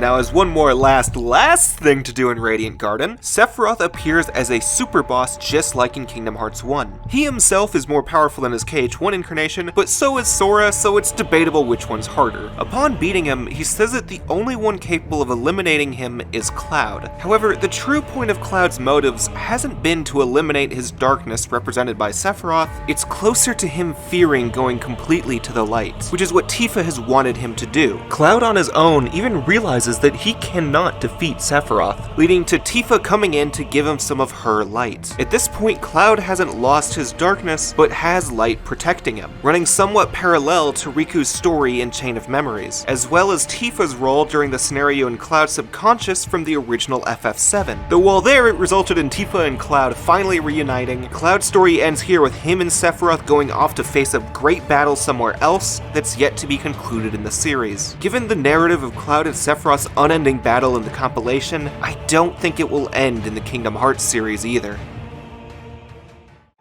Upon completing enough areas, a strange energy emerges near Twilight Town, sparking reason to go back, especially given the strange picture of Roxas with the Twilight Town gang. And since this is the real Twilight Town gang, they don't recognize Roxas there. They do feel a small connection with him, however, which seems illogical since this Pence and that Pence are different Pences, but 358 explains this, so we'll get to that in the next part. As well, the pouch and crystal Mickey gave them at the start of their journey were both one of a kind, meaning that copies can't exist. They then all meet up at the mansion where they fight nobodies and meet up with Mickey, who tells them that Ansem the Wise is in the organization's stronghold and accidentally lets it slip that he promised Riku not to reveal his whereabouts to Sora. Within the mansion, they find Diz's computer, which they believe Ansem used to sneak into the organization. And they put together that the password is Ansem's favorite ice cream flavor, sea salt ice cream. With the password entered, Sora, Donald, Goofy, and the King are able to make it to the Dark Realm where they can finish off Organization 13.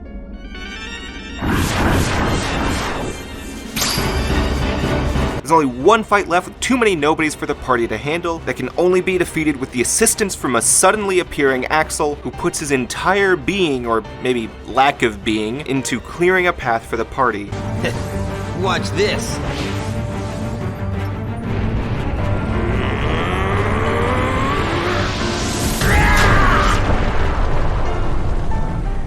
ending his non-existence in the process. While subtle in Cage 2, or subtle as Cage can be at least, Axel is near the organization's bottom rung. His lackadaisical mannerisms make him unrespected. We see Marluxia, Saïx, Zaldin, Xigbar, and even Xemnas show this towards him. Demyx is disrespected too, but he proudly calls himself a chicken. Axel's only friend in the organization was Roxas. The happiest moments he can remember are when it was just him and Roxas. Freeing Naminé, putting Sora to sleep, fighting Roxas at the start, kidnapping Kairi, saving Sora here. All of that had one selfish reason: reunite with Roxas. Only issue, it's kinda hard to reunite two people that don't exist. Axel's final mark on Sora is letting him know that he just wants Roxas back, a thought that sits with him as he walks into the world that never was.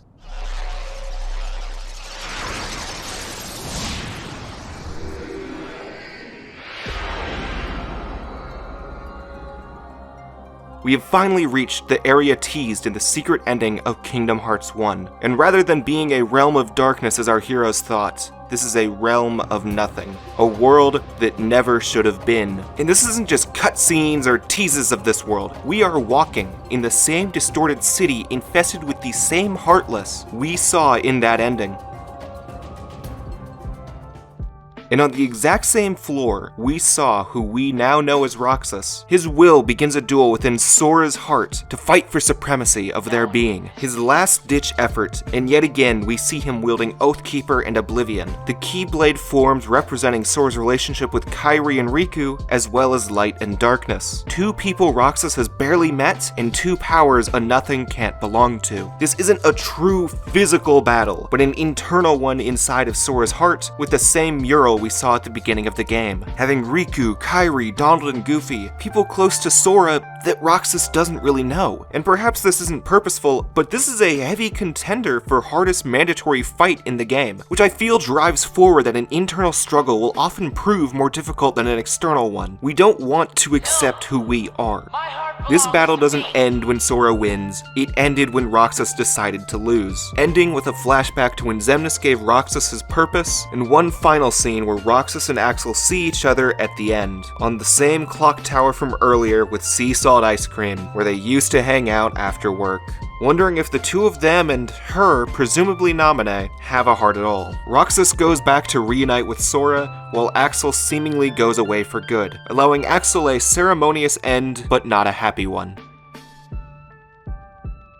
Give me strength! Now that Roxas has once again accepted his place in Sora's heart, their potential has unlocked with the final form. Its pure white color, floating Keyblades, master magic, and long combos give the idea that this is how a Keyblade master should look. Sora has reached his peak right when he needs it, the most powerful form you can reach with a Keyblade. Our heroes of light are going to siege the castle that never was to reunite with Kairi, Riku, and Ansem the Wise. And maybe one more as Naminé comes to save Kairi and Pluto, because Pluto's also here. Those three are then almost stopped by Saïx, then they're all saved by a cloaked man Kairi calls Riku. Riku, you're really here?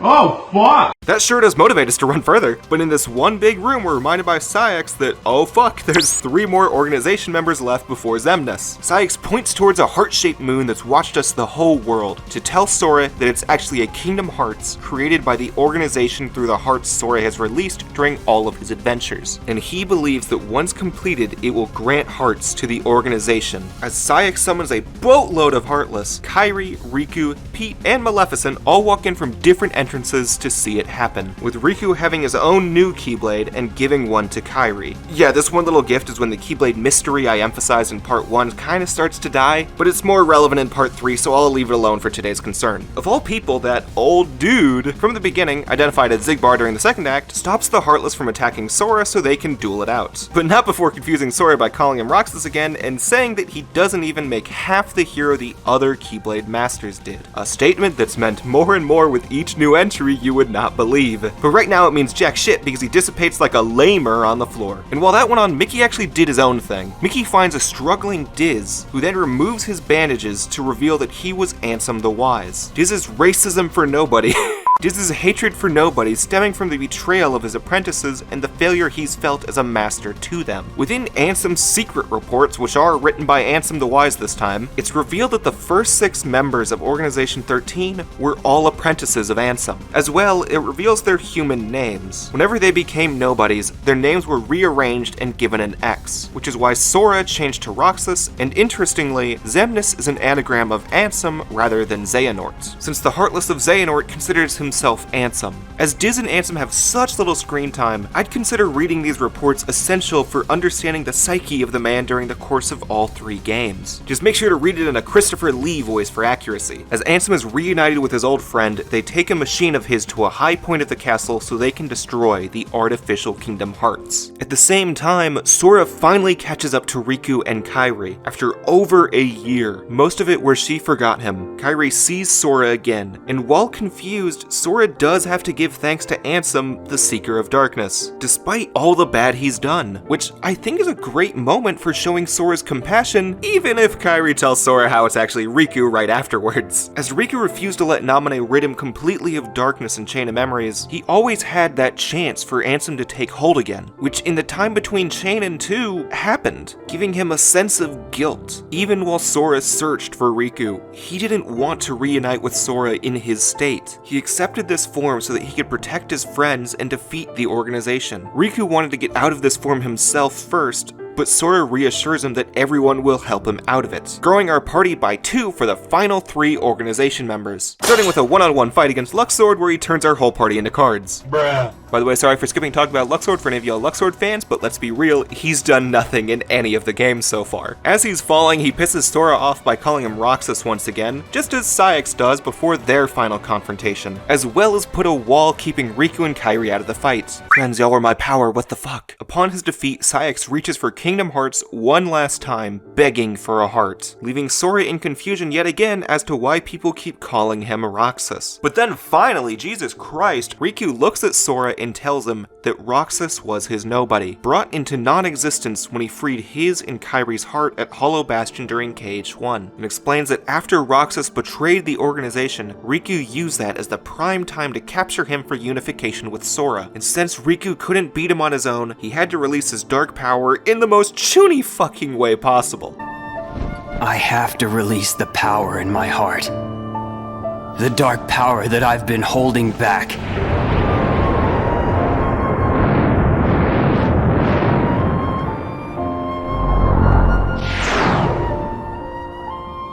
Riku theorizes that the reason Roxas betrayed the organization was just to meet Sora, which in the end happened permanently. As Ansem's machine reaches the full of its power, he warns Mickey that it's likely to self-destruct, just as Sora and the party arrive for Ansem to apologize to Roxas, Riku, and the rest of them for his foolishness. A foolishness Xemnas only comes in to rub in his face, which Ansem can only accept while pointing out how the apprentice knows only as much as the master, making both of them the fools, leading into the machine's destruction, destroying much of Kingdom Hearts, releasing hearts back to their heartless form, or reuniting with a nobody, perhaps to become whole again. And, for some reason, it turns Riku into his sexy guy form. He's just a sexy guy. Only explained with, Ansem did say anything could happen. Which explains nothing but who gives a shit. Riku is finally in the same party as Sora with his own Keyblade, just for them to go fight Xemnas while Pete and Maleficent deal with the hordes of Heartless attacking the castle. Xemnas tells the 3 Keyblade users, because I guess Kairi's done with it, that they should be more tolerant of those who live in between light and darkness. Being racist is uncool, which almost seems reasonable, but Riku calls him on his bullshit because remember, they've been fucking up all the worlds, which Xemnas claims to do because his lack of feeling prevents him from feeling remorse for his actions. Just as every nobody, he only does what he remembers wanting to do, which for Xehanort the Apprentice was claim Kingdom Hearts, sparking Xemnas' first phase by the same skyscraper from the city in a one-on-one battle against Sora, a confrontation paralleling the one Riku and Roxas had, who were both forms of Xemnas and Sora in a certain way.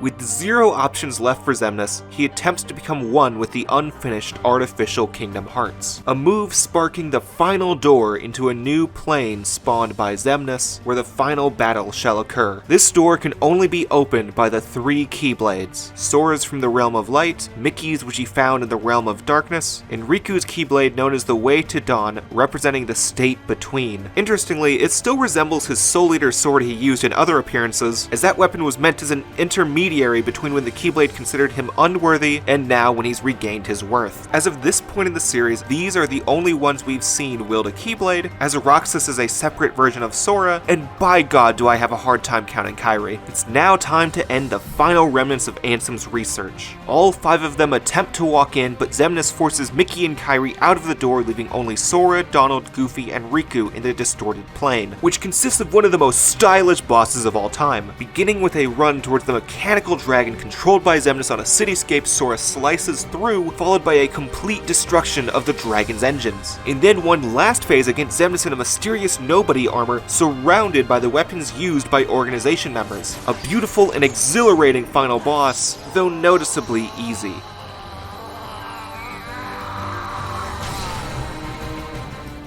I need more rage. I need more hearts. Xemnas, there's more to a heart than just anger or hate. It's full of all kinds of feelings. Don't you remember? Unfortunately, I don't. Wow, that's a bit of a fuck you to us. Well, the gang's defeated Xemnas and they can leave, right as the castle begins to crumble like in any good game. Since Riku himself no longer belongs to the darkness, he can't open dark portals anymore, meaning that Naminé appears one last time to open one for the gang, though she's ghostly and no one can see her. By the way, Pluto's here now. The reason they can't see her is because she's fused back with Kairi, as she was her nobody created at the same moment Roxas was. And Naminé's initial gravitation towards Roxas was because of their origin, and as long as Sora and Kairi are together, they can be together again, ending Kingdom Hearts. Sora! Riku! What?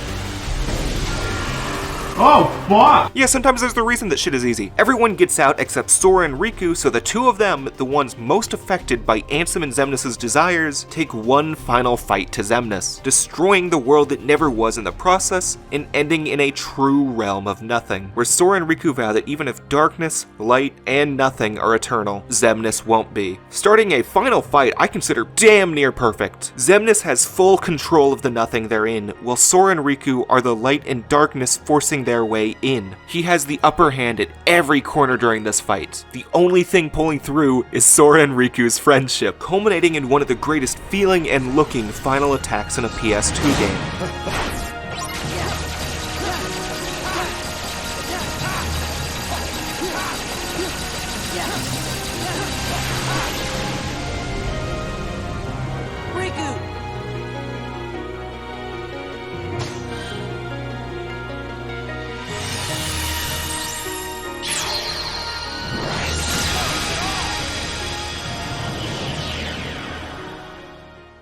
Fatigued, the 2 boys stumble through a door to darkness, ending in a beach on the Dark Realm, where the 2 find solace with each other and the knowledge that the Realm of Light is safe for everyone else. Sora and Riku both admit their respect for each other and love for having each other as a friend. It's one of the most human scenes of the series, showing the relief they both have. As long as they're together, Sora and Riku are reunited, and nothing can come between them now. Their peace is a selfish one gained through their time with each other and their time apart. However, selfishness leaves some people out, and they'll be forced back by one item. The letter Kairi wrote to Sora during the prologue shows up on the beach, which upon reading, a door to light appears that causes Sora to fall into the ocean as he did during the KH1 intro, but this time with Riku by his side, which means they're finally back on their island, where they see Kairi and the Disney gang. For the first time in the series, Sora, Donald, Goofy, Riku, Mickey, and Kairi are reunited and at peace, which by extension means Roxas and Naminé found peace. Everyone is home, ending Kingdom Hearts 2 and the entire Kingdom Hearts saga on a triumphant note. The journey our heroes set out on has come to completion.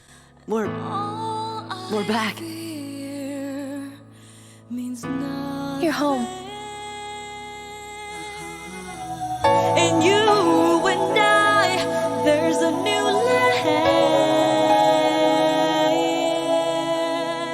At least, that's the way it could have been. After the end of the credit roll, which showed the impact Sora's party made in every world they touched, Kairi comes to a relaxed Riku and Sora with a letter from the king, implying one more call to action for our heroes in Kingdom Hearts 3. Trumpets ablaze, implying a more upbeat adventure than the ones before, followed then by yet another vague secret ending with text scrolling, 3 Keyblade wielders in battle armor, and the Keyblades used by Sora, Riku, and Mickey gathering dust around thousands of other Keyblades, implying our heroes long gone, most likely done in by a Keyblade war, as that's one of the vague words shown on screen, while someone who may be the new villain of the next arc appears shrouded in darkness. This vague scene and letter are the only 2 things Westerners experienced in Kingdom Hearts 2 that hinted towards a new game. There was nothing left to uncover. However, 1 year after the release of KH2 in North America, Japan received Kingdom Hearts 2 Final Mix. It tweaked gameplay, added new items, introduced limit form, and inserted new cutscenes previously from the Kingdom Hearts 2 novelization. Most of these scenes have something to do with the organization, and personally, I think they're placed in the main story a tad clumsily. The only ones I'd consider absolutely key are the ones around Sora's fight with Roxas and his reunion with Axel. That scene and the actual fight with Roxas were not in the original. Any of the additions I consider essential to Kingdom Hearts 2's story I mentioned during the meat of the video, though there are 2 other scenes essential for later games I want to talk about. Both scenes being placed back to back right in the middle of the Hollow Bastion Heartless battle scenario, and they just don't really fit there. One begins with a cloaked figure walking into a secret area past Ansem's computer. Once we hear his voice, it's clearly Xemnas, who sits down to greet who he calls a friend that we can see is one of the armors from that secret ending. And then one following scene where Xigbar and Zexion discuss said room as the Chamber of Repose, which is the opposite of a alleged second chamber within Castle Oblivion known as the Chamber of Waking. What's more important here is the confirmation that the Keyblade War actually happened in the past, not the future. And Xehanort showed up with amnesia afterwards, making the brand new extended secret ending more questionable with a bald man, batshit crazy fight choreography, Kingdom Hearts, Roxas within one of the suits of armor, and an appearance by Mickey Mouse. This is the true teaser for the tale Kingdom Hearts is about to tell. One Sora has no clue about, unless the one secret boss fight can be considered canon.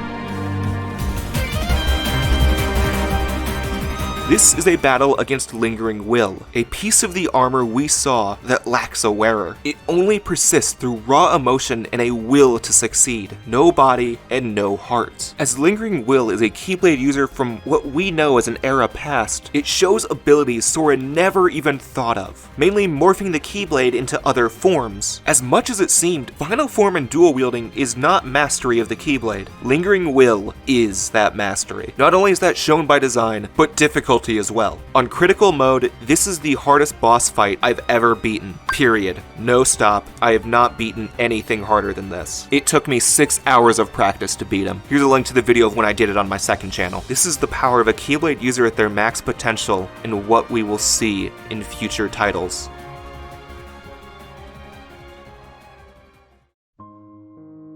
I'm gonna be honest, it's a strange feeling when there's more after Kingdom Hearts 2. I'm not one of those fans that think the series should have ended here. I love most of the upcoming games and the stories they tell. I'm glad they exist. It's just that the nice wrapped up bow is almost immediately taken away from us, and it tears me up inside. Even writing this script now, I was tempted to end the video before bringing up the credits roll. There's a sense of completion at that moment that, as of now, Kingdom Hearts has not reached again. Our main heroes had their happy reunion, but not quite everyone else did. Come back in part 3 where I'll discuss Kingdom Hearts Birth by Sleep, 358 Days Over 2, and Recoded, a trio of Kingdom Hearts games announced and planned at the same time as each other.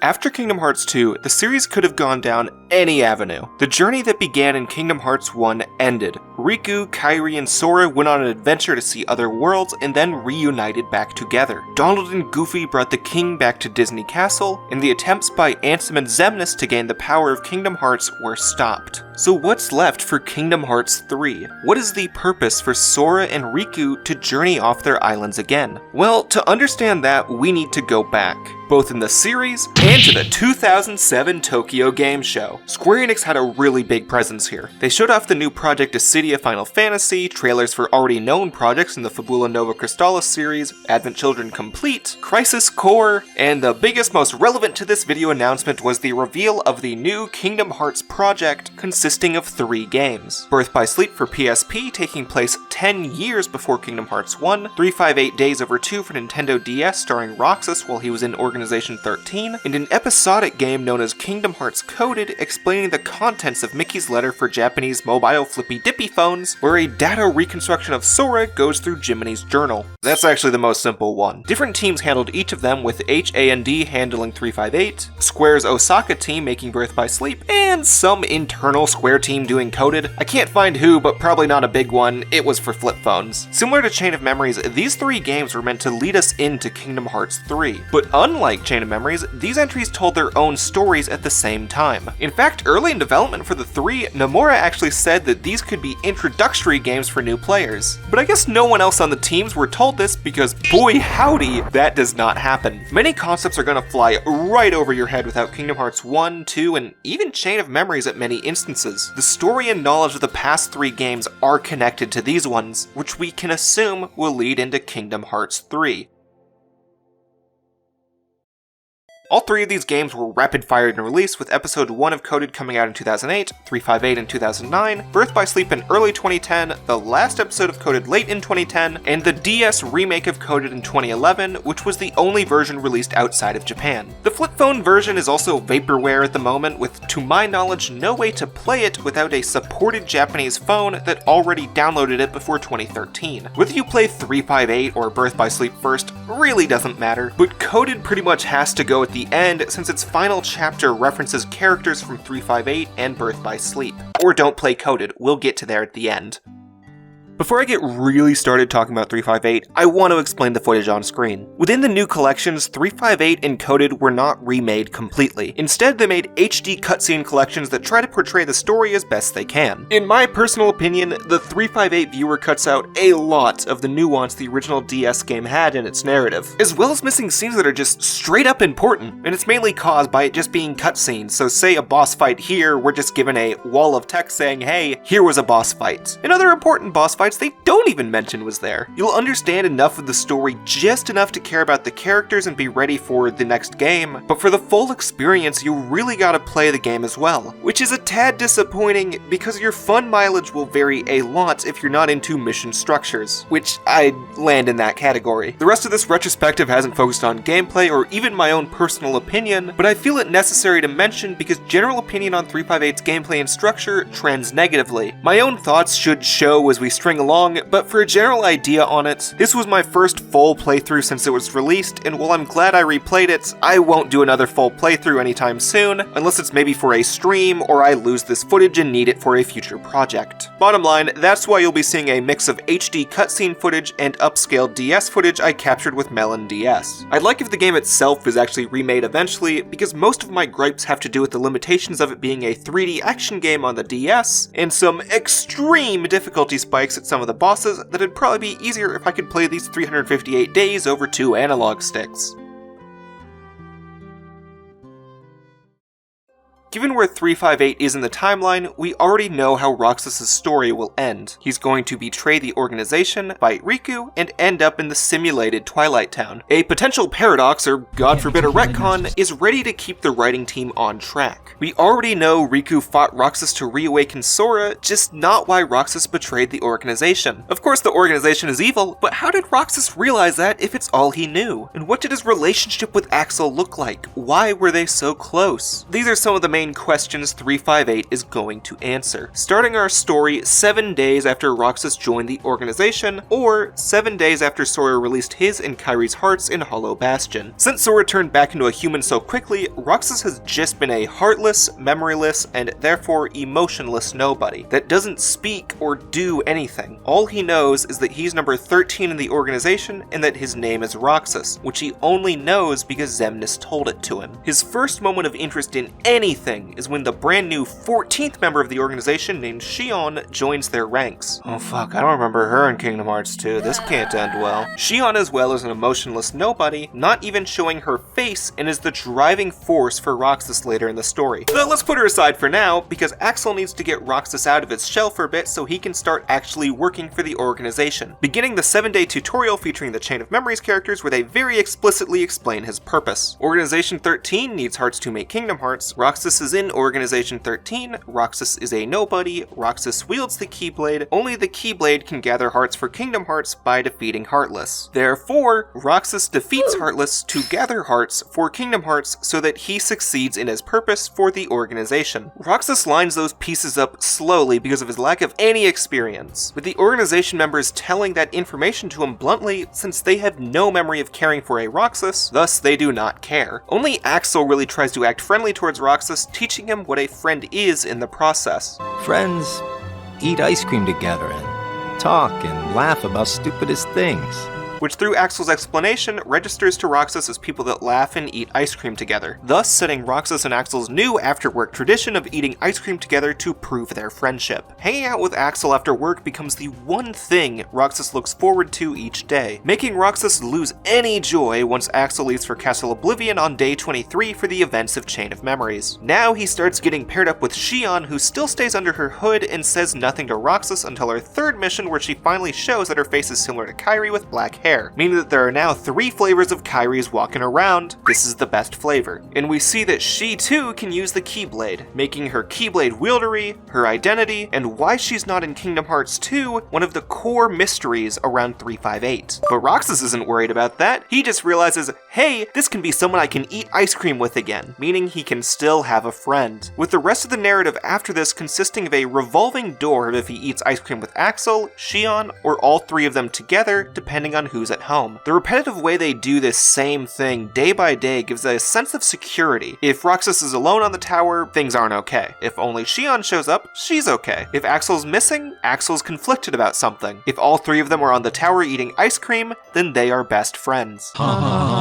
It might sound like a simple explanation, but it's the only way Roxas can understand friendship. Any information a nobody receives is taken literally unless they have a memory to decipher the emotion behind it. Axel initially said friends eat ice cream to mean it's one of the things they do, but for Roxas, that's literally all they do until he sees something otherwise. So now Roxas has 2 purposes day by day: perform tasks for the organization and eat ice cream with his friends to solidify their friendship. So let's talk about this days thing. Unlike other entries in the series, 358 works on a mission structure instead of a continuous journey. 358 starts around when Cage 1 ends and ends when Cage 2 begins. And on each day, Roxas walks into the lobby, Saïx gives him his mission, you do the mission either with a partner or on your own, eat ice cream, and then go back to base to repeat the process. For various reasons, it's not actually 358 missions, it's actually 93, and not all of them are mandatory, though the game's tough and you'll want EXP, so do most of them. It feels repetitive, but serves the narrative needed to get into Roxas's headspace, especially because Roxas isn't exactly curious to make in-depth hunts through a location unless asked of him. Roxas wants to leave as fast as possible so that he can go back to eating ice cream with Axel and Xion, so as soon as he's completed his task, he tries to get out of there. Because of that, there's some missions finished after only walking through 1 or 2 rooms, letting you discover more of the field later. Although all of the worlds are somewhat returning from Cage 1 and 2, so we, the player, have a general idea of how much of what we're seeing. 358 has Twilight Town, Agrabah, Wonderland, Beast Castle, Neverland, Halloween Town, and Olympus. However, Neverland is almost completely original with the actual islands rather than the boat and clock tower seen in the first game. Now, unlike Sora's party in Cage 1 and 2, the organization is trying to stay as covert as possible. Because of this, they take more roundabout paths than Sora's party would've, such as backdoors in Beast Castle, the roofs in Agrabah, or the subway system in Twilight Town. In keeping with the covertness, Roxas never interacts with major characters from the Disney worlds. He'll interact with Tinkerbell instead of Peter Pan, or Zero instead of Jack. The most important people he talks to are probably Genie or Phil, but it's not like Roxas himself is furthering a Disney narrative on purpose. Him killing Heartless does have domino effects on the worlds, just not what he intended. Beating the Antlion in Agrabah stops the prevalent sandstorms, and just dicking around gives Jack some ideas for next Halloween. Not exactly any grand stories in the Disney worlds besides when he stops Pete from finding Jafar's lamp and starting a big Heartless army in Neverland. The entirety of this plot thread was removed in the cutscene viewer and nothing was lost. For the worlds in Cage 2, it's interesting to see how exactly they got to their position. Agrabah's design change is actually explained by a bad sandstorm in the area, Phil mentions that Hercules is getting really tired because of the lack of other heroes, and Zaldin actually has a whole side story delving into his interest in Beast and his Rose, setting the stage for why he's there in Cage 2. It became somewhat of an obsession to Zaldin, which is an engaging layer added to him. Developing organization members is something that I think 358's narrative excels at. For the Cage 2 members at least. I mean, tutorial ends and the Chain of Memories characters immediately go to Castle Oblivion, but they'll get some time to shine in Kingdom Hearts 3. The only 2 that got shafted were Demyx, who's still just comic relief, and Luxord, who only joins Roxas for missions in Wonderland, of which there aren't really that many. It fits his character with the cards and all, but doesn't exactly add to him. The main focus is on the hardships of Roxas, Axel, and Xion's friendship, with Saïx acting as a foil to that by just being a general dick. Though Saïx is given more depth through his relationship with Axel. As it seems, Saïx and Axel have their own motives in the organization separate from Xemnas' goal of attaining the power of Kingdom Hearts. In fact, it was Saïx that wanted Axel to ensure the elimination of all the Castle Oblivion members, including Vexen and Zexion. He also wanted Axel to find the Chamber of Waking in the castle we heard of last time, as it may have secrets even Xemnas doesn't know about. There's strong tension between the two throughout 358, and I'll go ahead and spoil it now. Birth by Sleep shows that they were childhood friends as humans, with some strange interest in Ansem's castle. Speaking of Castle Oblivion, 358 really likes to test your knowledge of Chain of Memories, as much of the rest of the story relies on its concepts. Starting first when on day 26, Roxas falls into a slumber, which should roughly be when Sora fell asleep in Chain. According to Xemnas and Saïx, he should reawaken once all of Sora's memories are stripped out of him. Because of that, he wakes up on day 50, and on day 51 it's back to work as normal, on which he's told by Saïx it's likely the entire Castle Oblivion team died. 20 more days later, Axel comes back the same as ever, immediately eating ice cream with Roxas. Though at the same time, Xion has gone missing, so the two start searching for her and a few days later find her in Twilight Town. A chance meeting with our boy Pent sets us up on the right path to find her, where she's struggling to gain hearts because she's lost her ability to use the Keyblade, prompting a period where Xion and Roxas go on all of their missions together so the organization doesn't notice Xion is gaining 0 hearts. Only made possible by Axel using his masculine wiles to woo Saïx into allowing it. They know it can't last forever though, so Axel tries his best to keep Saïx off their ass, at least until Xion regains her Keybladery abilities, which she couldn't do without Roxas's pathetic stick wielding. Roxas? That's a stick.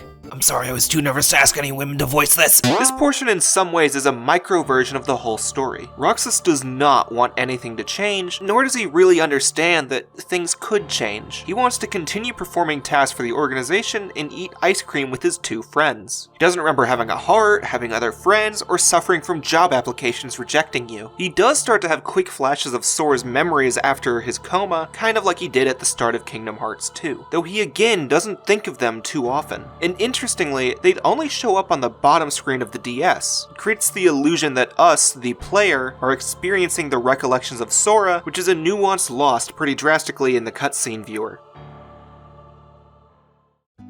A day where Roxas' routine faced the largest hurdle is his day off. With no idea of fun besides sea salt ice cream, he has a slight crisis where none of the other organization members can help him. He ends up just hitting a ball with Hayner, Pence, and Olette in Twilight Town, letting him experience something new and explaining why they felt a connection to him in Kingdom Hearts 2. This is probably the second most important scene they removed in the cutscene viewer and the manga adaptation, as it leaves a mystery from KH2 unanswered. Expectedly, Roxas ends his first day off on the clock tower like he always does. Are the kids here on summer vacation already? Nah, can't be. It's much too early. Summer vacation? What's that? It's a dream come true, that's what. Where they get a whole month off. A month off? I wouldn't know what to do with that much time. I could deal with 7 days, maybe. While Roxas is deaf to the idea that this may all end, Axel and Xion know that it won't last forever. Pretty soon after their day off, Xion has an encounter with an organization imposter, aka Riku, who beats Xion pretty badly. It kicks off the plot of finding out who Xion is, with Axel and Xion finding out about it separately from each other, and then keeping the knowledge away from Roxas. Axel found the truth far before Xion within Vexen's secret research journal, and attempted to keep the knowledge from her as well, because Axel knows that the moment she learns the truth, things can't go back to the way they are. Unlike Roxas and Xion, Axel knows what life is outside of missions and sea salt ice cream. He doesn't want that life. Or more exactly, he doesn't want life without Roxas and Xion. His last friend before them was Saïx, and as we see in 358, their relationship is currently rife with mistrust. Axel is the only one that knows what will happen when Xion learns that she too is a piece of Sora. Remember Riku Repliku from Chain of Memories? Well, he wasn't the first or only replica. Vexen had an entire replica program he worked on, which Xion, or Project Number 1, was a part of. Xion is a failed replica of Sora that had no clear identity. When she began interacting with Roxas, the nobody of Sora, Xion began absorbing Sora's memories that were meant to go to Roxas, which is why Roxas is seeing some of Sora's memories but can't make heads or tails of it. Recall that a nobody is the body of a somebody with only their memories, while Roxas has the body, somewhat, while Xion is receiving the memories. Now, since Sora's strongest memories are of Kairi, Xion has taken her face. And just like Roxas in KH2, Xion needs to return to Sora so he can wake up, making reuniting Xion with Sora Riku's quest in 358. So, do you hate me for taking your friend away from you? Nah. I guess I'm just sad. At one point, Xion runs off with Riku for a few days to figure out her feelings, with only Axel and Roxas searching for her as the organization doesn't need both Keyblade wielders, the two of them only caring because she's their friend. And Saïx just straight up rejects Xion because he's clearly jealous of their friendship with Axel. Once Axel and Roxas find her, Axel violently brings her back as a moment that puts the big pin in the cogs of their friendship. All three of them are back in the organization again, but their friendship is rifted, as well as their power, because Xion is accidentally absorbing Roxas' energy to ensure only one extra version of Sora exists. Sora is attempting to be whole, and it doesn't matter to the organization how he does so. Xemnas and Saïx even set up a sham battle between Xion and Roxas to hurry the process, which Axel puts a stop to because even if they've fought, they are still best friends. The organization's sham battle cements the disillusionment all three of them have in the organization's plans. Afterwards, the three have what Roxas doesn't realize is their final session of eating sea salt ice cream together. As much as Axel has prolonged it, either Roxas or Xion have to cease their non-existence.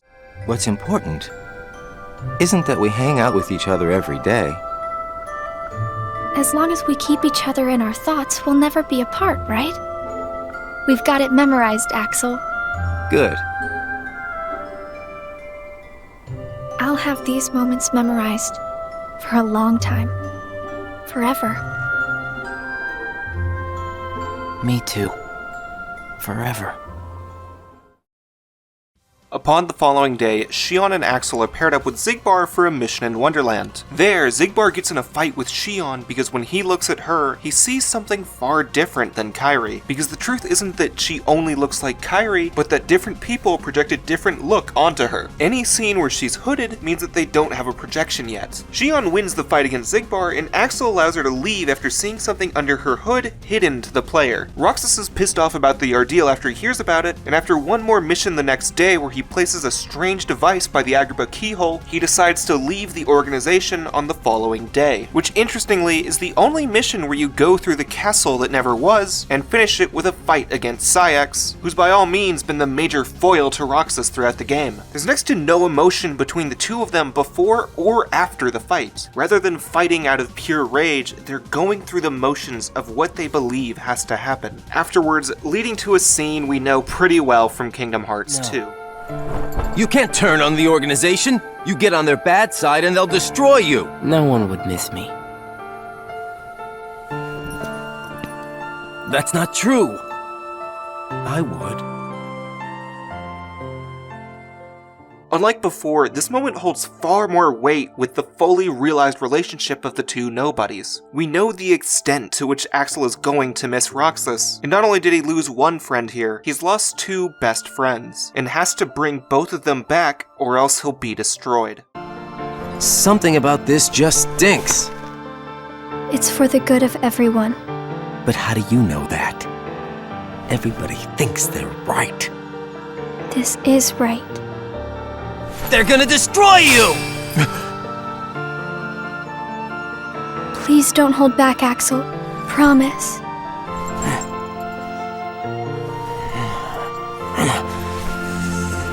What's your problem? You both think you can do whatever you want. Well, I'm sick of it. Go on, you just keep running. But I'll always be there to bring you back! Axel brings Shion back to the castle for the final time, falling in the process from exhaustion. There, Xemnas takes her for reprogramming so that she'll absorb all of Sora's memories and desire a final battle with Roxas. With so much of Sora's memories, she's begun to look like him instead of herself. You know, for at least a few minutes, because she turns into this armored warrior immediately afterwards. This is a tough fight, not because of difficulty or annoyance, it's difficult for the player's heart. We know Shion is someone not making it out of this game. There's not even a metaphorical visual hint about her in Kingdom Hearts 2. For the past few hours of the game, we knew Roxas and Shion can't both exist. And to make it worse is how Naminé mentioned not long earlier that since Shion is comprised of memories, everyone will forget about her after her demise. As she fades away in Roxas's arms, he and everyone else in the world slowly start to forget her, with Roxas grappling onto the moments of her more than Shion herself. Reuniting with Shion was Roxas's last grasp for friendship after abandoning Axel, and now she's leaving. Shion! Who else will I have ice cream with?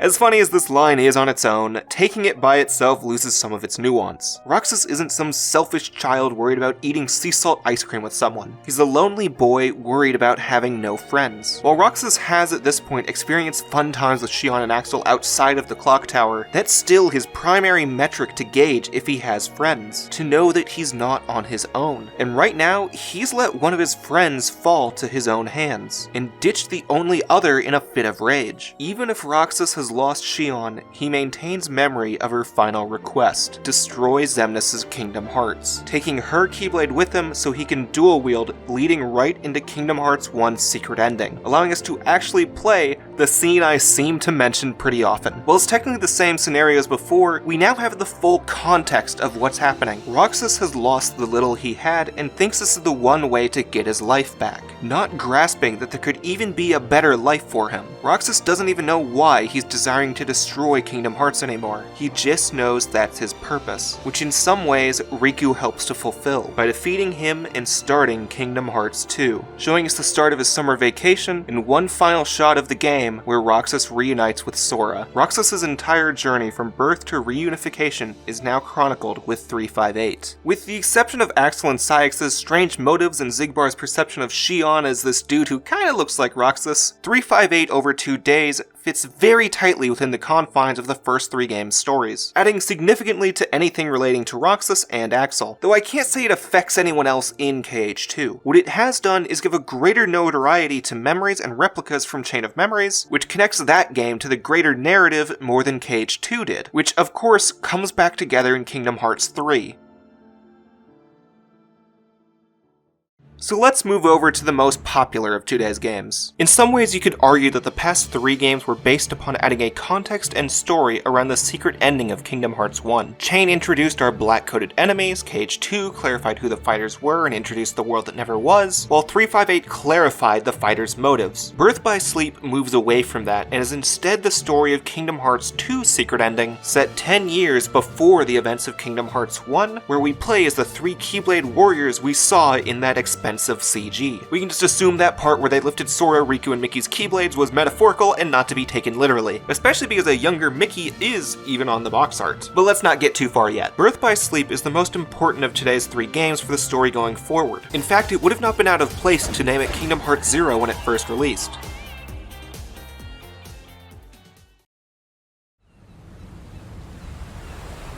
This world is just too small. BBS first begins with a young, disheveled, white-haired man on Destiny Islands wanting to leave it, which then fades into an older gentleman leaving a knocked-out boy that looks identical to Roxas. This is one of our 3 protagonists for Birth by Sleep named Ventus. Currently his heart is fractured, causing his vegetative state. A brand new heart from the islands joins their hearts together to keep him safe, reawakening Ventus and allowing him to wield a Keyblade. Skip forward 2 or 3 years into the future, and Ventus now lives at the Land of Departure with his 2 closest friends, Aqua and Terra, forming the rest of the trio of Birth by Sleep. The 3 of them all living together as close as siblings under the tutelage of Master Ericus, training to become Keyblade Masters. The 3 are meant to parallel Sora, Riku, and Kairi pretty heavily. Even from the names we can see it, since Sora, Kairi, and Riku roughly translate from Japanese to sky, sea, and land, while Ventus, Aqua, and Terra follow the same trend, but in Latin. Their friendship isn't near as endearing as the Destiny Islanders Sea Salt Ice Cream Trio, and that's a bit of an issue when friendship is so important to the narrative. I think one of the main reasons for this is that the prologue portion is really short, like 15 to 20 minutes, compared to KH1's 40-ish minutes and KH2's just fucking Bahanga-Lunga size, which just does not really give us enough time to get engaged with them. And let's talk about who they are. Our trio live at the Land of Departure where they've been training all their life to achieve one dream. Being a Keyblade Master is all I've dreamed about. Yeah, they train to wield Keyblades. Let's talk about this for a bit. So remember how Sora was the chosen Keyblade Master? Well, this is the point when the idea of only one Keyblade is completely killed off. Within the first 20 minutes, we've more than doubled the amount of Keyblade users with our 3 protagonists, their Master Ericus, and the villain Xehanort. We'll get there soon. It's important to keep in mind, not a single person who's explained a Keyblade to Sora actually knew what it was. Riku, Leon, and Yuffie were proven wrong about it, and to our knowledge, the only people that had seen one before KH1 were Maleficent, King Triton, and Xigbar. Xigbar even claimed in KH2 other wielders were more powerful, and King Triton claimed the key bearer as bearing ruin. The only implication we've had was the whole one at a time thing, which was more of an assumption than anything, especially after Mickey and Riku had their Keyblades. I did like the idea that Sora's was from the realm of light, Mickey's darkness, and Riku's the realm between, but that was always something people assumed rather than confirmed to us. Even in KH2, Yensid was often referred to as Mickey's teacher. It was assumed he taught Mickey magic like in Fantasia, but Birth by Sleep early on confirms that Yensid is also a retired Keyblade Master that trained Mickey in using the Keyblade. And interestingly, Mickey uses the Starseeker Keyblade that Yensid gives you in KH2. And right now I also want to bring to light the term magic. master. We've heard that term a lot in the past few titles, and actually characters used it wrong. Just having a Keyblade does not make you a master. Rather, passing a Mark of Mastery exam makes you into one, which by the end of KH2, only Mickey had done as such, meaning anytime someone called Riku or Sora a master was a misnomer on the end of the character. At this point, technically, Birth by Sleep has not retconned anything about the Keyblade, just did something I don't personally agree with, and I'm not going to be a big baby about personal preferences besides one point in Dream Drop distance. It was honestly about time to start answering mysteries of the Keyblade. Birth by Sleep is the 5th or 6th game in the series depending on how you look at it, and new Keyblade related mysteries are going to begin sprouting up soon, so let's jump back into the story.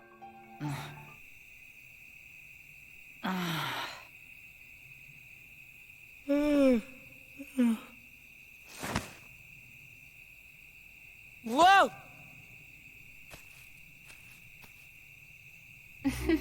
Our journey begins one day before Aqua and Terra take their Mark of Mastery exam, with the trio watching shooting stars and exclaiming dialogue at each other. I can't help it. You two would make the weirdest brothers. Aqua, what the fuck do you mean? Aqua shows the two that she made friendship bracelets for the three of them to wear, and they serve the very grand purpose of being friendship bracelets. Ventus looks up to Aqua and Terra a lot since they're a few years older than him, and really hopes that they succeed in their Mark of Mastery, while Terra and Aqua look at Ventus as a little brother type. I really wish I weren't simplifying what we're given here. This night ends with all of them looking at shooting stars promising to be friends forever, and Ventus wishing Terra and Aqua will pass their exam. Which is a fun little exam because on the day Terra and Aqua take it, their master Ericus and his old funny finger Keyblade master friend Xehanort watch it. The two apprentices have to fight some glowy light balls to prove themselves when, whoa, the funny balls go darkness mode. I sure do wonder who's at fault here. Oh geez, let's hope that Keyblade master candidates and little Venti Wenti can take on a tiny bit of darkness. You'll understand why I'm making fun of this in the Dream Drop video. Ericus is proud of their tiny achievement and has them take upon the second part where they face each other in combat. Ericus clarifies that winning the fight doesn't award the Mark of Mastery and that neither or both can still earn it. However, midway through the fight, Terra has a small spark of darkness show from within him, and while Terra kept it under control, Ericus decides to only award Aqua the title of Mastery. From here, the stories take upon a Sonic Adventure 1 structure where we pick one of the characters and follow them along to the end on separate connected journeys. Technically, the decision was right before the Mark of Mastery, but that scene doesn't change between characters. Instead of explaining it character 1, character 2, character 3, I'm just going to talk about them all at the same time in chronological order. And I'll tell you now, while you can pick them in any order you want, you should really go in the order of Terra, Ventus, then Aqua, as it results in a more coherent story and the most clean transition into the final story. Like I said, Yes! SA1 structure. I mainly recommend this because Terra is the one that pushes most of the narrative forward, and that should become clear as we go along. Especially because the first thing to happen after the exam is Xehanort putting the idea into Terra's head that maybe darkness good? That's a good thought. He'll figure it out later. He doesn't have time for that when Ericus summons Terra and Aqua so he can set them up for the game we need to play. Ericus just got off a Skype call with Yen Sid, who said that the Princes of Heart are in danger because of a new threat born of negative emotions known as the Unversed. Ericus wanted to talk to Xehanort about it, but he couldn't reach him and fears that he may be missing due to a possibly related incident. Which, bullshit, you just got off the phone with Yen Sid, when did you call him? Also, he was just here. So Ericus decides to send Terra and Aqua to investigate the situations, and he wants Terra to see this as a second chance to earn his Mark of Mastery, as he sees him as a son and wants to award it to him in an instant, especially because he showed the proficiency of a master, he just needs to get his darkness in check, motivating Terra to get a move on. However, during Aqua's story, he gives her the extra task of making sure Terra doesn't succumb to the darkness he showed during their exam. And let's jump over to Ventus's side. A dude in a knockoff Darth Vader outfit comes to bully the poor boy and tell him that Terra's gonna leave him forever. Ventus then rushes to see Terra just as he transforms into a familiar looking Keyblade armor to begin his journey, thus leading to Ventus following after him, resulting in Ericus giving Aqua one more job of bringing Ventus home, starting the story of Birth by Sleep. As hinted by Ericus, the first 3 worlds our heroes visit are the worlds inhabited by the Princesses of Heart that we didn't go to in Kingdom Hearts 1, meaning worlds from Sleeping Beauty, Snow White, and Cinderella. All 3 fight Unversed, with Terra arriving first where he accidentally gets tricked by a Disney villain, besides at the Cinderella world, and then fights back once he realizes he got duped. Ventus then shows up second, besides Cinderella where he's first, and looks for Terra while helping out with a side character from the movie, and finally Aqua arrives last to wrap up any loose ends. The Princesses' worlds are noticeably guilty of just going through story beats of the worlds they're from, though a twist on the formula makes them feel fresh. Since we're going through each world as 3 characters at different times, often with focus on different characters, it creates a story focused upon understanding. Within these 3 worlds, the heroes have no knowledge of what each has done, besides what Disney characters tell them. Usually a villain, such as Maleficent, portrays that information, making them a bit of a faulty narrator, though not completely lacking in truth, as Maleficent is the first one to imply Xehanort is less than good to Aqua, which that part also confirms that Xehanort taught Maleficent about outside worlds in the 7 Princesses of Heart to set her up for Kingdom Hearts 1, which is why Maleficent forces Terra to steal the heart of Princess Aurora. Don't worry, Ventus gets it back. Because of the information they have, our heroes need to trust that each other are doing fine, as Aqua only meets up with Ventus and Terra once each, and Terra never meets up with Ventus during the 3 Princesses worlds. And even then, Aqua meets Terra at the start of her journey and the end of his visits to the Princess worlds. While Ventus and Aqua are both near the end of their visits when they meet up, they have literally no clue what Terra's done other than what they're told, and have to keep their trust in their friend.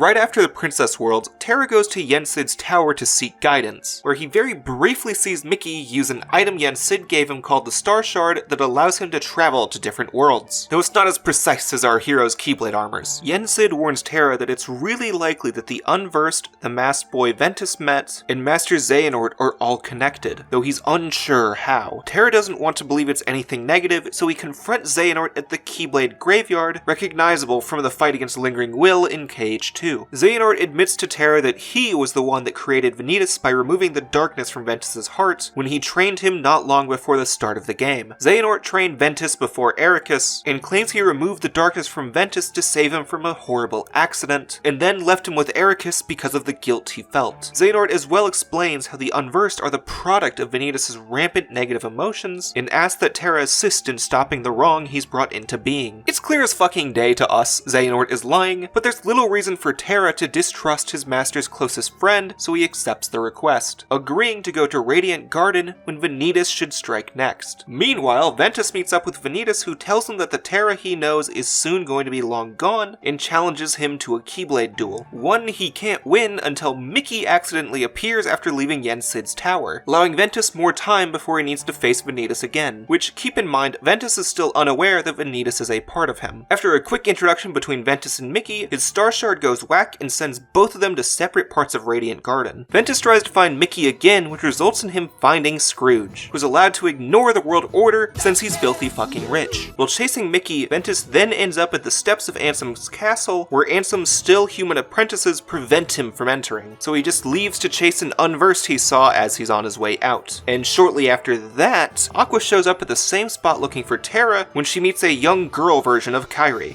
Fuck, I didn't talk about this in the first part. Kairi is actually from Radiant Garden and ended up on Destiny Islands with amnesia after it was lost to darkness. This was known in the first game. Moving on, the Unversed are attacking Kairi since she's a Princess of Heart, leading Aqua and Mickey to save her from the danger. Once she is saved and Mickey introduces himself to Aqua, Mickey warps away and Aqua casts a spell on Kairi that will make it so when she's in danger, her light will be led to the light of another, explaining why Kairi's heart ended up in Sora. Kairi then walks away with the Master of Masters. Kairi then walks away with her grandma to not be seen in the game anymore. And oh look, Aqua, it's a Unversed. She follows it to meet up with Ventus and Terra to fight one giant Unversed with Ventus and Terra. You do it in all 3 stories, and you can think of it like the Chaos 4 of this game, except it's not total fucking dog shit.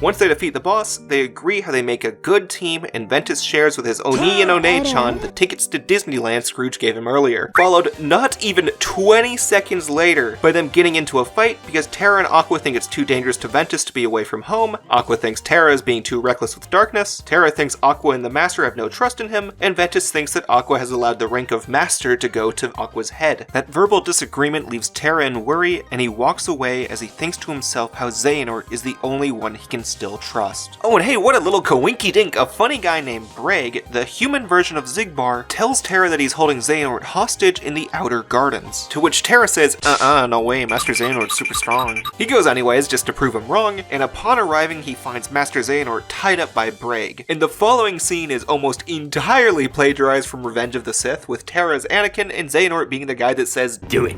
Terra wins the fight by succumbing to darkness, in the process taking one of Bragg's eyes and leaving a scar on his cheek. After winning, Terra feels a strong regret over his use of darkness to win, and fears that between that and his stealing of Princess Aurora's heart, he can't return home anymore. To console him, Xehanort tells Terra that his use of darkness was like, really badass, and that he can now become his pupil instead of that lame light lover Ericus's, even going so far as to call him Master Terra to convince him to join his side. Oh man, this really is just Revenge of the Sith. And of course, because we know Xehanort's the bad guy, we see a scene afterwards where he and Bragg have a casual conversation since they were in cahoots throughout the entire course of that kidnapping. Bragg's pretty pissed about the damage he took and only excuses it as long as Xehanort keeps up some part of a bargain with him that we'll talk about in the Dream Drop video. Xehanort also says that Terra still has too much light within him, meaning he couldn't have stolen any hearts, implying that Xehanort was behind the dresser twiddling his fingers to release Princess Aurora's heart, and Terra's actually all Gucci still. Now going to Ventus's end, he was off trying to chase Terra when he had to stop to save this little boy Yenzo from some unversed, and then he met Evan.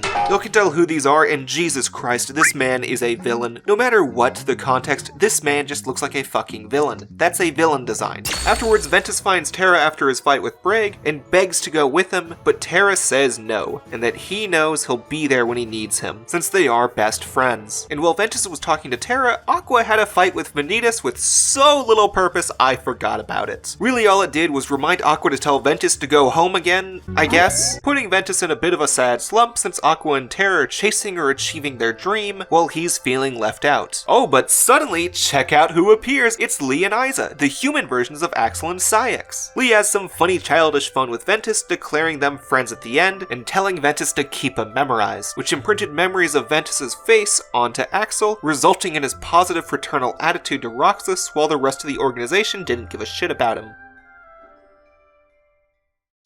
Anyway, now we're at the second half of Disney Worlds, consisting of Disneytown, Olympus, Neverland, and Deep Space, which is based on the sci-fi parts of Lilo and Stitch. More than anything, these four are fan service worlds picked because they have connections to later games that you can have set 10 years prior. The Stitch connection is loose since he was just a summon and in a few cutscenes from 2, but it's fine. Stitch is fun. We get to see some fun things like Minnie banishing Pete, Maleficent saving Pete, Phil training a young Hercules, Peter Pan getting put in his place, and Stitch learning about friendship from Terra. The world selection at this point allows us, as players, sense of familiarity in the worlds our new characters visit, all three of whom beginning a new arc during these worlds. Terra one of redemption, Aqua regaining her trust in Terra, and Ventus learning that he can one day stand as an equal to Terra on his own. And you might notice by now, a lot of Birth by Sleep revolves around the actions of Terra. Sometimes negative, like the reaction to Terra stealing Aurora's heart, even if he didn't really, while others are positive, like when Terra saves Zack Strife from Final Fantasy VII when he's under the mind control of Hades. Everyone in these worlds really like Terra. He's the hero of Olympus, teacher of friendship, freer of Tinkerbell, based of the Red Pilled. Everyone is keeping a positive memory of Terra and reinforcing positive Terra memories into Aqua and Ventus. Even if every moment they're together is filled with fighting and Birth by Sleep, their time apart is making their friendship stronger. Aqua's renewed trust in both of her friends reaches an apex when Vanitas appears at the end of her Disney visits for yet another battle, resulting with both of them passing out for a bit. While Aqua's taking that nap, a strange light guides Terra to Destiny Islands, where he contemplates the distance he feels with his friends. Here he discovers a young Sora and Riku, which leads him to conclude that one of them was the light which brought him here. Sora plays away like the dummy he is, while Riku actually comes to interact with Terra, noticing that he's not from around here and telling the story of a kid who left for good, with implications that this kid might be someone we know. Riku looks up to that kid because he too wants to leave the islands, so that he can find the strength to protect his friend, namely Sora. That sweet innocence makes Terra believe Riku to have guided him here, motivating him to perform a ritual, making him capable of wielding a Keyblade. In your hand, take this key. So long as you have the makings, then through this simple act of taking, its wielder you shall one day be, and you will find me, friend. No ocean will contain you then. No more borders around or below or above, so long as you champion the ones you love.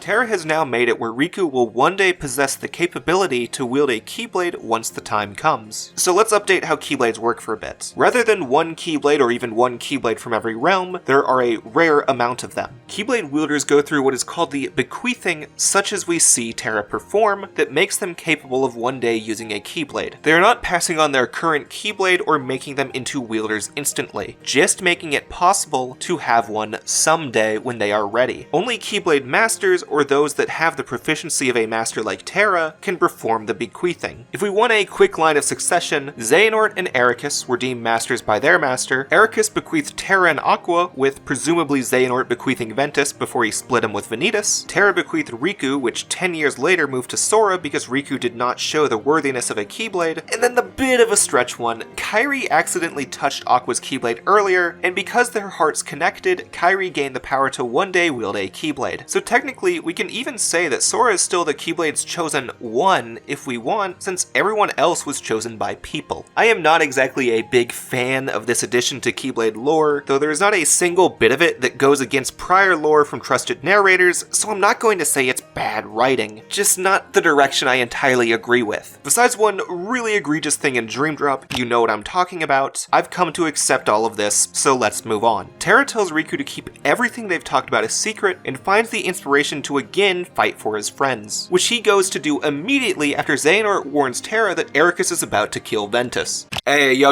let's back up to Ventus for a bit. Back in Neverland, Ventus accidentally found Mickey's Star Shard, which warped him immediately to Yensid's tower where he met with the Sorcerer, Donald, and Goofy. They've worried about the whereabouts of Mickey, who they discern fell at the Keyblade graveyard thanks to his Star Shard. Once Ventus arrives to save him, it's shown that Xehanort is the one who struck him down, doing such to attract Ventus so he can tell him the truth. Vanitas is the darkness within him, and Xehanort released it not to save Ventus, but so he can force a being of pure light and another of pure darkness to clash and form the Keyblade! In this case, spelt with the Greek letter Chi and pronounced Key because Nomura really thought he was funny with this one. Xehanort tells Ventus that he would become the most powerful Keyblade wielder if he made it, but Ericus was too afraid of him doing this, resulting in Xehanort sending Ventus to confront Ericus to learn the truth from him, who then tells Ventus that a few years ago, Xehanort told his friend he wanted to create the Keyblade so that he could beget a new Keyblade war, recreate an almost unknown event that caused darkness to swallow the worlds and rebirth the new ones known today. Xehanort wants to learn how this could be and force a hard reset so that he can see light come from darkness. Ericus tried to stop him but failed, earning his scar from Xehanort in the process. They made up a few years later when he brought Ventus to Ericus, but Ericus also knew he couldn't let Ventus leave, while Xehanort needed him to not leave until he was strong enough to equal Vanitas' power. In his efforts to stop Xehanort's plan from unfolding, Ericus strikes at Ventus, catching us back up with Terra's story. With so much disillusionment in his master placed into him by Xehanort, hurting his brother was the final nail that pushed Terra to accept darkness to save Ventus. Terra throws Ventus away in a portal while he prepares to face the man he saw as a father, using the power he taught him never to touch. Ending with Terra regretting how he accepted darkness to fight his master, and Ericus apologizing for failing as one. Raising his Keyblade against two of his pupils was the worst thing everything he believes he could have done, falling into the arms of Terra after Master Xehanort strikes the killing blow into his best friend's back, forcing Terra to realize that Xehanort is evil and swears to strike him down, a battle which Xehanort exclaims must happen at the Keyblade Graveyard as he destroys the Land of Departure.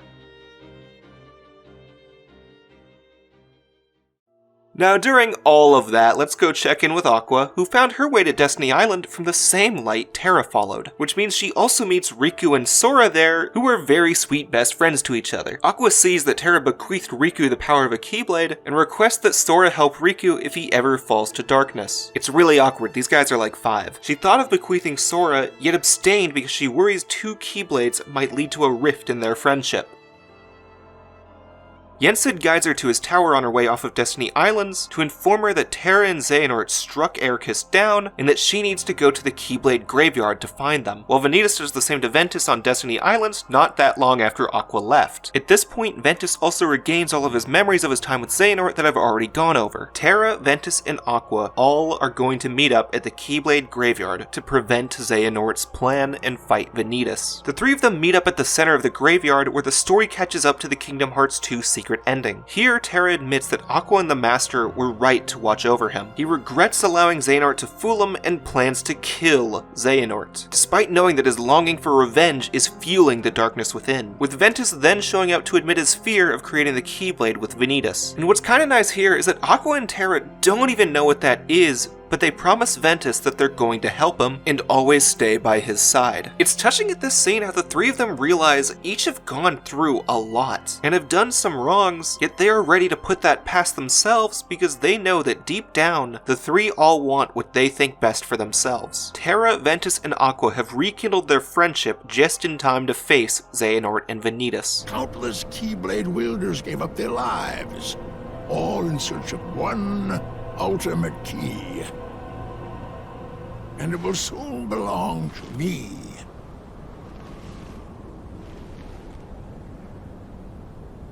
Keyblade! An in-game recreation of the KH2 secret ending starts and plays through to where Ventus is frozen on the floor with Aqua where she'll face Braig, while Terra begins a battle against Vanitas and Xehanort. Braig plans to make sure Aqua and Ventus fall so that Terra is more likely to succumb to darkness, though all he really accomplishes is holding off Aqua long enough for Vanitas to escape the fight with Terra to knock her out. Watching Vanitas almost kill Aqua makes Ventus's heart burn with enough light to unfreeze him, resulting in a fight between the 2 equal halves of light and darkness. And after that fight's done, Vanitas explains what we've already known of the Unversed, absorbing all of them back into himself. You know, so they're not in all the games after this. And unmasks himself to show that his face looks like Sora for a reason that should be clear by the end of the video, fusing his body in the heat of the moment with Ventus's in hopes of creating the Keyblade. Although, the Keyblade is not finished yet. Within Ventus's whole person, Ventus is fighting back against Vanitas within their heart, preventing the perfect unification. And during that battle, Aqua and a barely making it in time Mickey fight a unified Ventus externally that Vanitas has dominance over. Both fights trying to stop the Keyblade from getting up to Xehanort's hand and give Ventus his heart again. I absolutely adore the synchronous way this battle plays out, and I actually feel like Aqua and Ventus make a great team.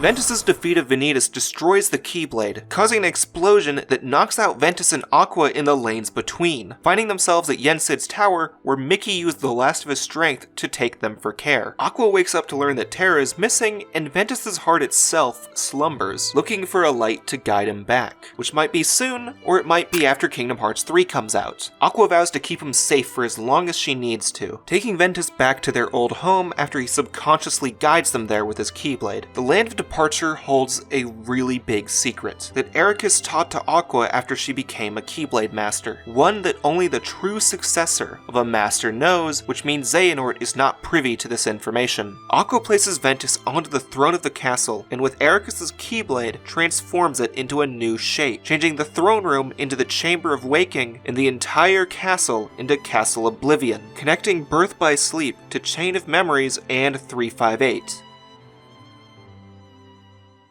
Now let's return to Terra. After Vanitas leaves to face Ventus, Xehanort taunts Terra into channeling more of his darkness, and shows that his desire for the Keyblade is so that he can use it to unlock Kingdom Hearts, placing Kingdom Hearts above the two for their battle as he taunts him to succumb to the darkness. Despite knowing it's wrong, he does as such anyways. You will pay, Xehanort. Was my master? No. My father, Eric, is not enough for you? Leave my friends alone!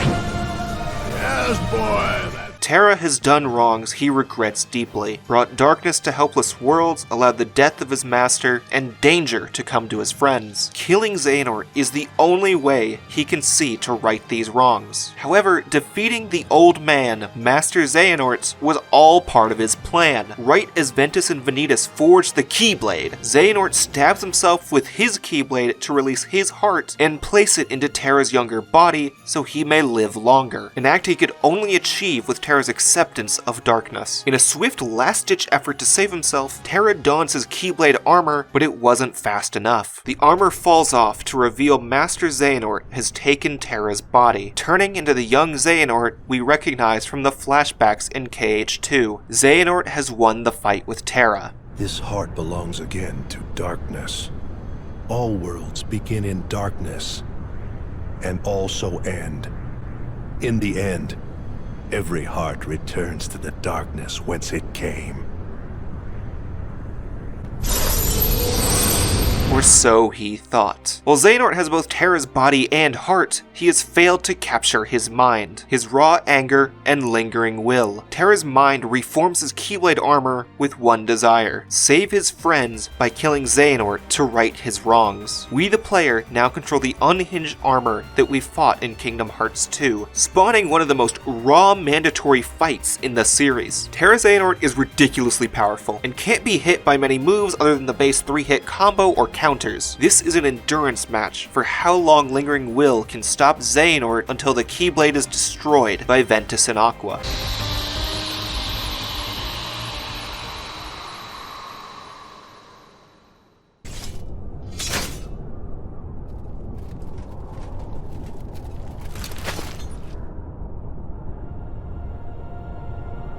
Terra's story ends with the summoned Kingdom Hearts receding into the sky, Terra Xehanort being taken into the explosion of the Keyblade, and the Lingering Will promising to one day set things right.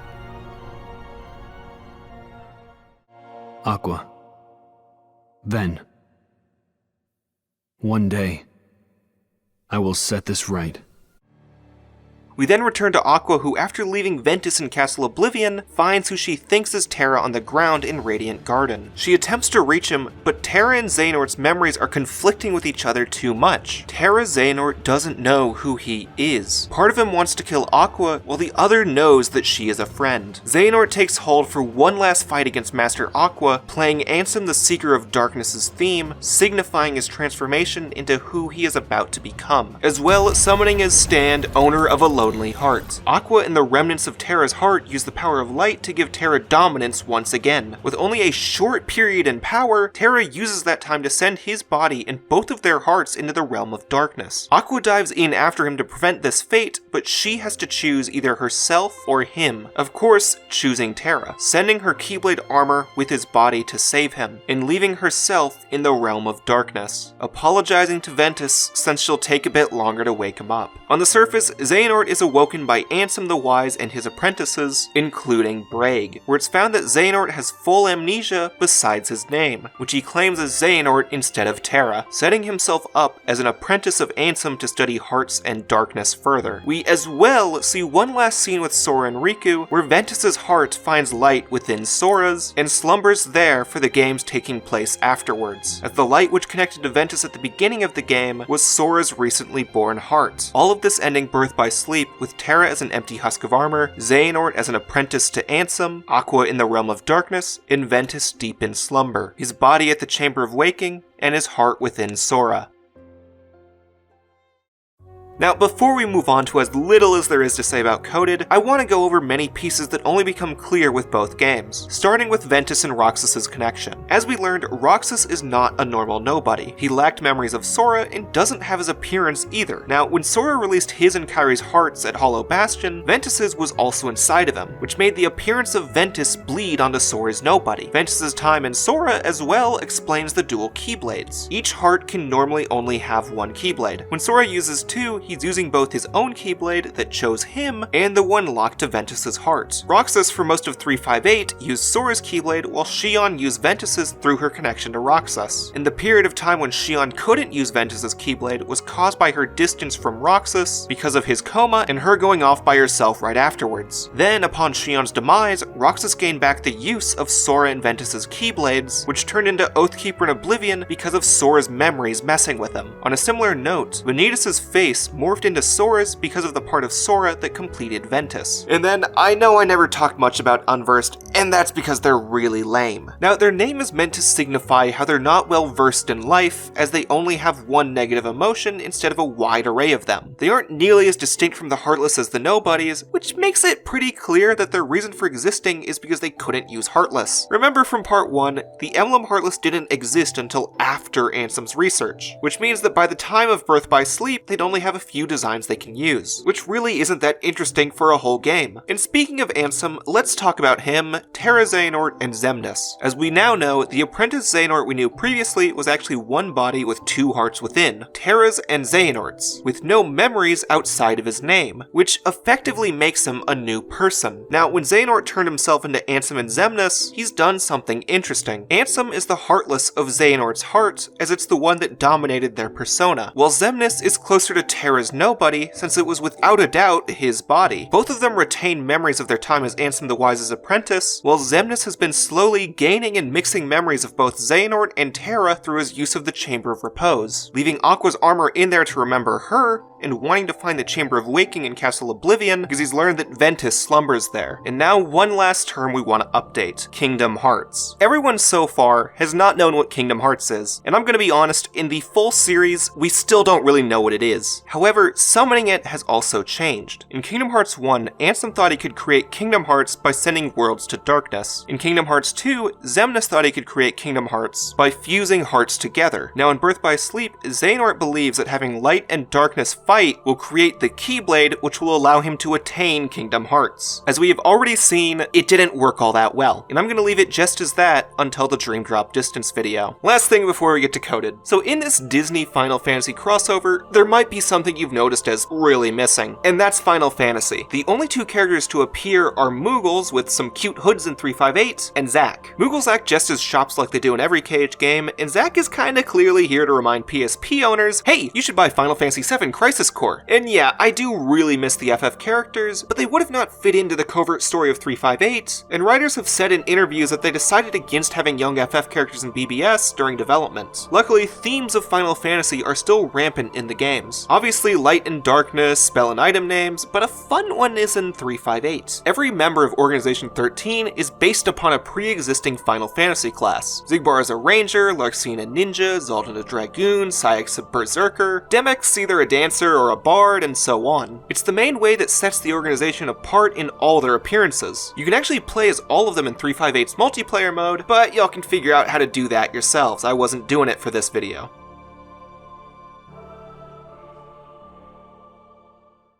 Alright, let's talk about Kingdom Hearts Coded. As I said earlier, Coded was a mobile phone game exclusive to Japan. It was released episodically originally and was meant to be an unimportant phone game, which by all rights, everything but the final chapter is unimportant, and even then I have trouble calling it that important. Since the slightest story significance existed, Square Enix had the team which made 358 port the phone game to DS, and that version was released globally as Recoded. It is by all means a passable game, with interesting parts borrowed from Birth by Sleep, 358, and Final Fantasy X. again, but that doesn't help its case in a story retrospective when the story does nothing, which in the end makes the game itself less engaging to play through than any other entries. So kinda, sorta, luckily, the game has also been turned into a cutscene viewer in the new collection like 358 was, and it has the opposite issue as that one. Both movie versions are roughly 3 hours. For 358, it feels as though they left out a lot, while with Coded, it feels like they really tried to stretch it. I'm gonna stop dancing around the subject, let's zoom right through what happens. Basically, Jiminy wants to figure out why his KH1 journal only said thank Naminé when KH2 started. To figure it out, Mickey asks Chip and Dale to digitize the journal, which in turn shows a bunch of bugs have screwed up the journal. So Mickey creates a data version of Sora to defeat those bugs and restore the journal. Mickey, Donald, Goofy, and Jiminy all get stuck in the journal around the middle, where we also meet a personified version of the journal taking the form of Riku. And then we see that Maleficent and Pete also get themselves trapped in the digitized journal, where they want to take it over and maybe bring Digital Heartless out like the MCP did in KH2.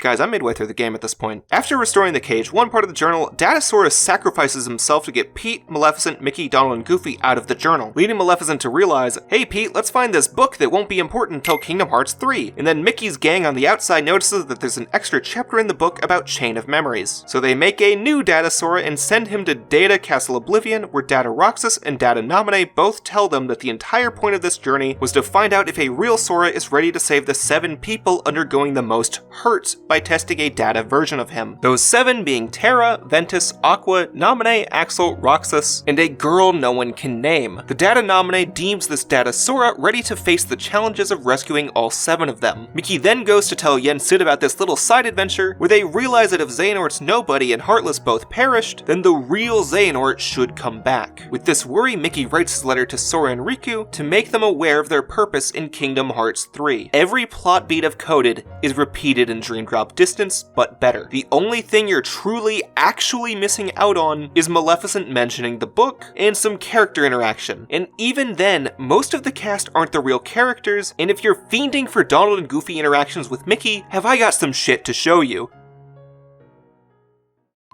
Now, with all of this gone through, what have these 3 games accomplished? First, they've created both a new villain and comrades we want to save, as well as expand on 2 that had many mysteries surrounding them. We also had the first titles that had someone other than Sora as the main protagonist, which through them gave Sora and Riku a purpose in Kingdom Hearts 3. This was not the end of any journey like last time, but only the beginning. Come back in part 4, where I discuss Kingdom Hearts Dream Drop Distance and 0.2 A Fragmentary Passage, the prologue to Kingdom Hearts 3.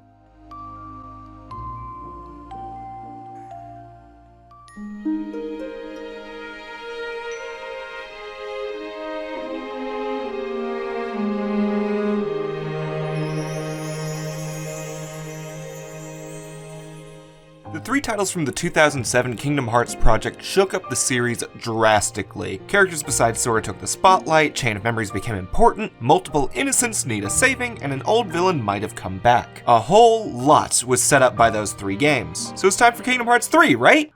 Wrong! One more full-length game was needed to kickstart Kingdom Hearts 3, which ended up as Kingdom Hearts Dream Drop by the Distance. A title that Nomura partially came up with before writing the plot because, oh look, it's on the Nintendo D of the 3s. Though at the very least, he at least recognizes this time that the title makes no sense in proper English. Now, if we're gonna rank the game by plot significance, then this is by far the most important sense too, especially since it's the only one starring Sora besides 1 and 2. I'm discarding Chain of Memories since he doesn't remember it, and Coded because it was a data Sora, but I think I'm getting ahead of myself. Dream Drop Distance, story-wise, serves the purpose of reawakening every plot point from the previous games to guide the motives of the heroes and villains. Every single game is synthesized here in some form to create the story of Kingdom Hearts 3. And to clarify, I do not mean, hey, we'll catch you up on anything you missed to prep you for KH3. I mean Tetsuya Nomura personally walks into your house to spit on you for skipping any of his games. Since everyone was making fun of Kingdom Hearts for having a hard-to-follow plot, the writing team decided to double down and make 3D nigh impossible to follow if you skipped anything but Coded, which at the time was problematic for 2 reasons. First, each game was still on different systems with no compilations in sight. You could do 1, 2, and Chain on PS2, but you also needed a PSP for Birth by Sleep, a DS for Coded in 358, and now a 3DS for Dream Drop. Plus, maybe you're a fucking dumbass like me that expected KH3 to drop on PS3. And the second issue, the choice of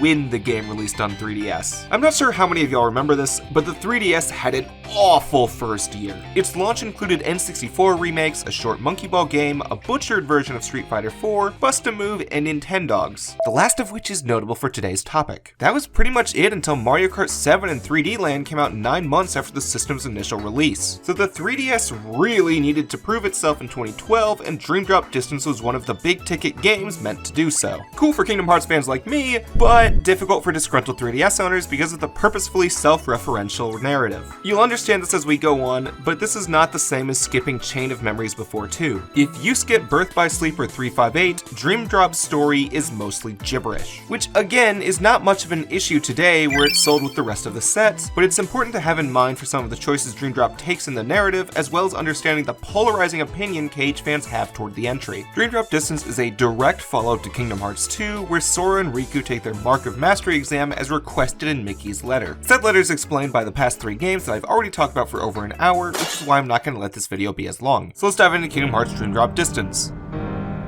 Hey! Is this how you wanted it? Xehanort! You want to fill me in? I am. Hey! Do you remember now, or... Wait. Did you never lose your memory? That's not my name. I'm not Xehanort. What?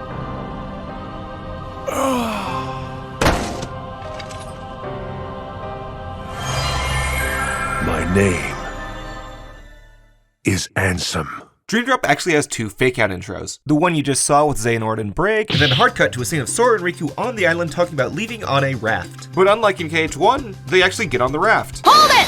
For 1 minute before Ursula wrecks their ship for an awkwardly placed tutorial fight that defaults to the wrong fucking camera controls, thus sending them both to separate parts of Traverse Town. Which, as we all know, is not the story of KH1, meaning that this is not a flashback. Let's take off the mask. Yen Sid has actually sent Sorbet and Richard to the Sleeping Worlds for their Mark of Mastery examination. Despite defeating Ansem and Xemnas, the 2 of them are not truly masters, which Yen Sid needs them to be before fighting Xehanort. Sora initially thinks the test is a waste of time because of what he's already proved, while Riku feels that the darkness still has a hold over him, and this test is what he needs. Sora doesn't want to disappoint his boyfriend since they just got out of that rough patch, so he accepts the test. Now recap. Remember how Terra and Aqua fought some darkness balls and had that duel with each other for their Mark of Mastery? Well, that was specifically the exam which Master Ericus chose for them. See, every Keyblade Master has their own MOM exam, and Yen Sid's is the tiniest bit different. Instead of badminton and a quick fencing match, Sora and Riku have to unlock the 7 sleeping keyholes to reawaken the 7 wakeless worlds. Worlds that were plunged into darkness during the events preceding KH1, but did not come back after defeating Ansem. So the test lasts the whole game this time. Now to awaken the sleeping worlds, it actually meant that Sora and Riku had to go to sleep themselves, which is why they look younger and lack abilities from KH2. As well, since these worlds are asleep, Sora and Riku are not interacting with physical beings. Rather, these are the dream versions of those people which the worlds remember. For example, while you meet Mickey, Tron, and Jiminy in some worlds, they aren't the real versions of them. Rather, the constructions which the worlds have dreamt up.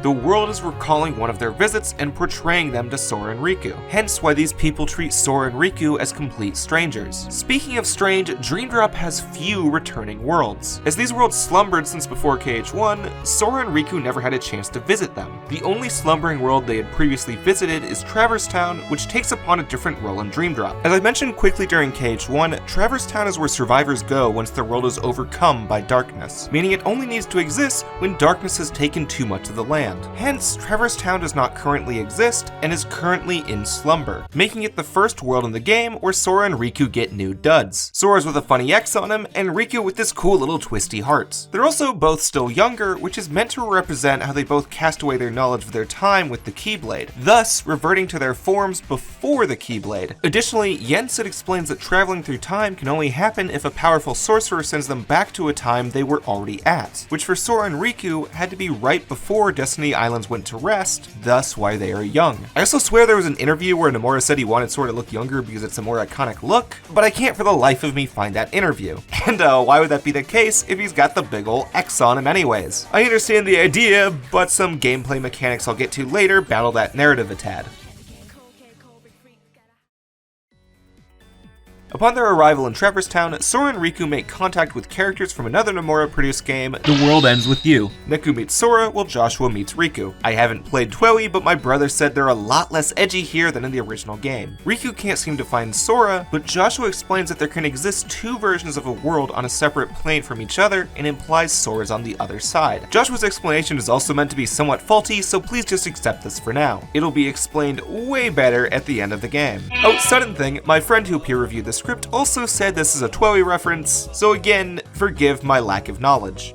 Narratively, this is the case so that Riku and Sora can exist in separate realities of each world, perhaps interacting with the same characters that have no knowledge of the other hero. However, because of portals, Joshua explains that the two worlds are connected and have an effect on each other. So you gotta beat the stage as both characters to seal the keyhole. And I think now is a good time to bring up some of Dream Drop's gameplay choices. I know I've meant this as a story retrospective so far, but Dream Drop's gameplay decisions actually have a heavy weight upon the story. First, let's talk about our new partner characters for this journey, the Dream Eaters. A little bit after Sora meets Neku, he introduces him to these funny little creatures. There are two types, the spirits that help Sora and Riku on their journey, and the nightmares which act as the main enemies throughout it. The nightmares plant bad dreams into the worlds and people, while the spirits vanquish the nightmares. Or in other words, they eat the bad dreams. It also introduces a Pokemon or Shin Megami Tensei-like system where you fight the same monsters you have in your party. I think they're a neat way to replace your party members and the Heartless in one go, as Donald and Goofy don't make sense as your partners here, while the Heartless and Nobodies shouldn't be able to get into the slumbering worlds. I don't like Dream Eaters as much as D and G or the Heartless and Nobodies, but by God are they a step up from No Partners and the Unversed in Birth by Sleep. It made traversing some of those worlds feel lonely, and the Unversed are just so heartless light. I do also have some complaints about how abilities and command development stem from Dream Eaters, but it's A bit outside the topic of today, and B, I used a New Game Plus save from my brother because he got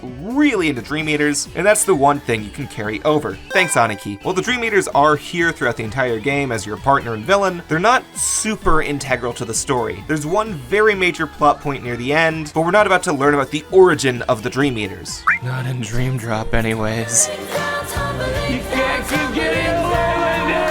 Here's when the funny 3DS stuff starts to leak in. The main reason for the Dream Eaters isn't the story explanation that I just laid out, but because Nomura really liked Nintendogs plus cats. As in, Nomura had the thought while playing Nintendogs, oh gee, it'd sure be cool if my dogs could fight someone else's dogs. So yeah, our partners in the general story explains the dream part of the title pretty well. While Sora and Riku experiencing separate planes explains the distance part good enough, it gets a bit better later. So let's talk drop for a second. Now, Birth by Sleep had a system like Sonic Adventure 1 where you picked your story and you stuck with that character on that save. You didn't share anything between the three characters. Reverse Rebirth also worked that way in Chain of Memories, but Riku's gameplay related growth in that game is negligible, so who cares? Dream Drop has you play through the two stories in the same save file where you can switch at any time, with a shared inventory and Dream Eaters with a few exclusive items for each. But the Dream Drop team put in a little spin where you have to watch this meter down here. The moment this meter falls to 0, you automatically swap to the other character. It's meant to keep you on your toes, but it serves no story purpose that's not already portrayed well enough. Thankfully, one of the more plentiful items in the game is a Drop Me Not that restores the drop gauge. So if you're ever low on meter, just go ahead and use 1 or 2 between battles. And as a warning, you drop back exactly where you were last time, with the sole exception of boss fights that restart completely. So I'd recommend finishing a world before dropping, because scenarios like this get way too fucking tense.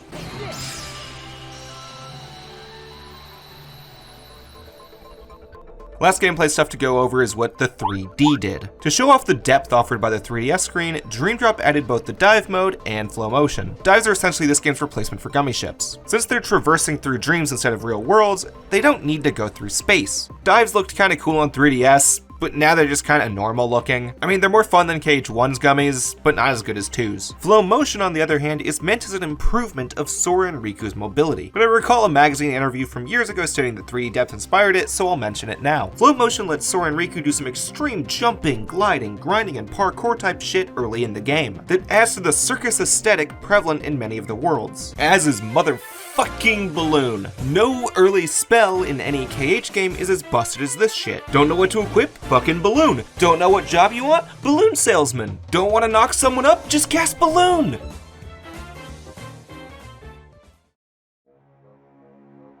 Back to the story, Sora and Riku meet more of the World Ends With You cast to find that some of them are in Sora's Traverse Town while others are in Riku's, with a black-coated man revealing his face to Riku after the boss of the world, showing a new, but perhaps familiar face, leaving hints that the Mark of Mastery exam is not going as it should. His little hint is the last mystery we need before we start the first set of Disney worlds in Dream Drop Distance. The first set of Disney worlds all have some connection as a missing world from the previous titles. The grid, based on Tron Legacy, is the original missing program of Tron, as Space Paranoids from Kingdom Hearts 2 was a copy of the Tron data that Ansem the Wise found and put into Radiant Garden. Prankster's Paradise is the rest of Pinocchio's world that we never saw in KH1, since we know Jiminy stayed with Sora after killing Ansem, and we only ever saw Geppetto and Pinocchio waiting in Traverse Town after KH1. Then we've got Le Cité de Clochas, based on Hunchback of Notre Dame. I'll be honest, it doesn't really have a connection to previous stories. It's in Dream Drop because it's a less popular Disney movie that the Osaka team wanted to add, and it fits the circus aesthetic. But for the sake of making my previous argument stick, I'm gonna go ahead and connect it to the Italian KH1 pre-order bonus known as The Scepter in the Kingdom, where Sora and Riku went on a non-canon adventure with Quasimodo, and also went to a Sword in the Stone world. Is this an awful argument? Tell me in the comments below. Maybe I'll hide it if I don't like your answer enough. The actual Disney parts of the stories has a slightly different focus between Sora and Riku's perspectives. Sora, being the lighthearted boy he is, focuses far more on understanding a certain character's motivations. What formed their hearts into the way it is. Quasimodo was shaped by his isolation and gargoyle friends, Clu was programmed to change, and Pinocchio was created by the Blue Fairy with Jiminy guiding him. Sora sees who and what makes these hearts who they are, with Clu and Pinocchio additionally standing in for nobodies as fake beings that grew a heart. Then on Riku's side, it's more about finding the source of darkness and getting rid of it. Riku chases after Frollo, CGI Jeff Bridges, and Monster's tummy ache in a way that Sora did not. As someone who had darkness within him before, he wants to vanquish it as soon as possible. These two conflicts are made more clear by the reappearance of the young man with white hair throughout the worlds in both Sora and Riku's journeys. When he shows up in Sora's story, he has Xemnas with him, while in Riku's, Ansem joins him. Perhaps because this is a world of dreams? But no, actually they're genuine, and there's an explanation at the end. Ansem of course wants Riku to accept darkness again, while Xemnas yet again poses questions to Sora of what constitutes a genuine heart and person, questioning the legitimacy of Pinocchio, Tron, Roxas, and even Sora himself, implying that the memories and friends that form a heart could happen within a nobody, as we had seen in 358, backhandedly dissing Sora by stating he isn't much different from a nobody himself.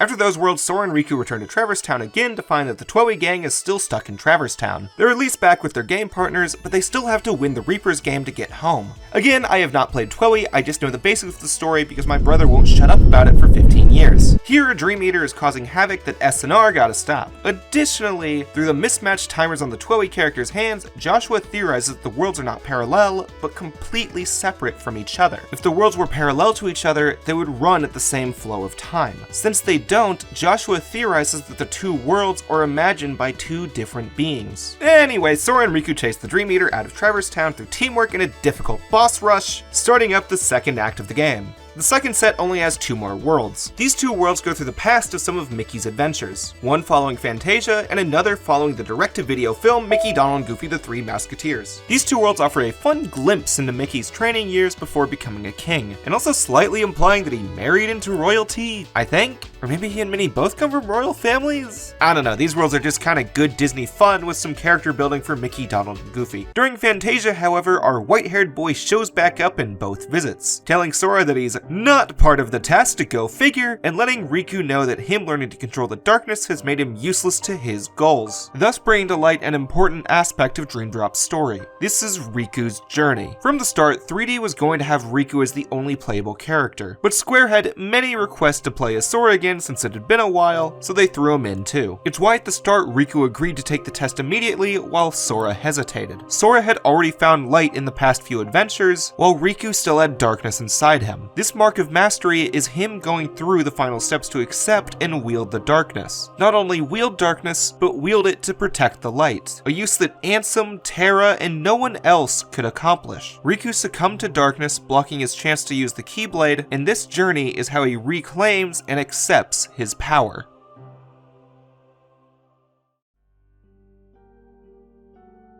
Intermittently during the boys' adventures, we get a glimpse of the real awakened reality between worlds. There we have a side plot where Axel, now Lee, and most of Ansem the Wise's apprentice reappear in Radiant Garden as humans since their nobodies were destroyed and their hearts freed, which should account for numbers 1 through 8 of the organization, but Xehanort, Braig, and Isa are all missing, prompting Lee to go on his own mission to find them and an internal desire to bring back Roxas. Then on Mickey's side of things, Maleficent and Pete kidnap Minnie Mouse, so Mickey, Donald, and Goofy have to go save her. Maleficent and Pete beg Mickey to make Coded important in exchange for Minnie's life. But just in the nick of time, Lee shows up to let us know that skipping Coded is a-okay, sending Maleficent and Pete off to KH3 to do nothing of importance. Lee goes back with Donald, Goofy, and Mickey to make an unknown request to Yen Sid, where he additionally tells that gang that everyone from the organization is definitely human again, likely including Master Xehanort. A worrisome issue since Yen Sid can't currently locate Sora and Riku, leading Lee to train in the hyperbolic time chamber with Merlin, while Mickey goes out looking for the two of them, who happen to have landed at...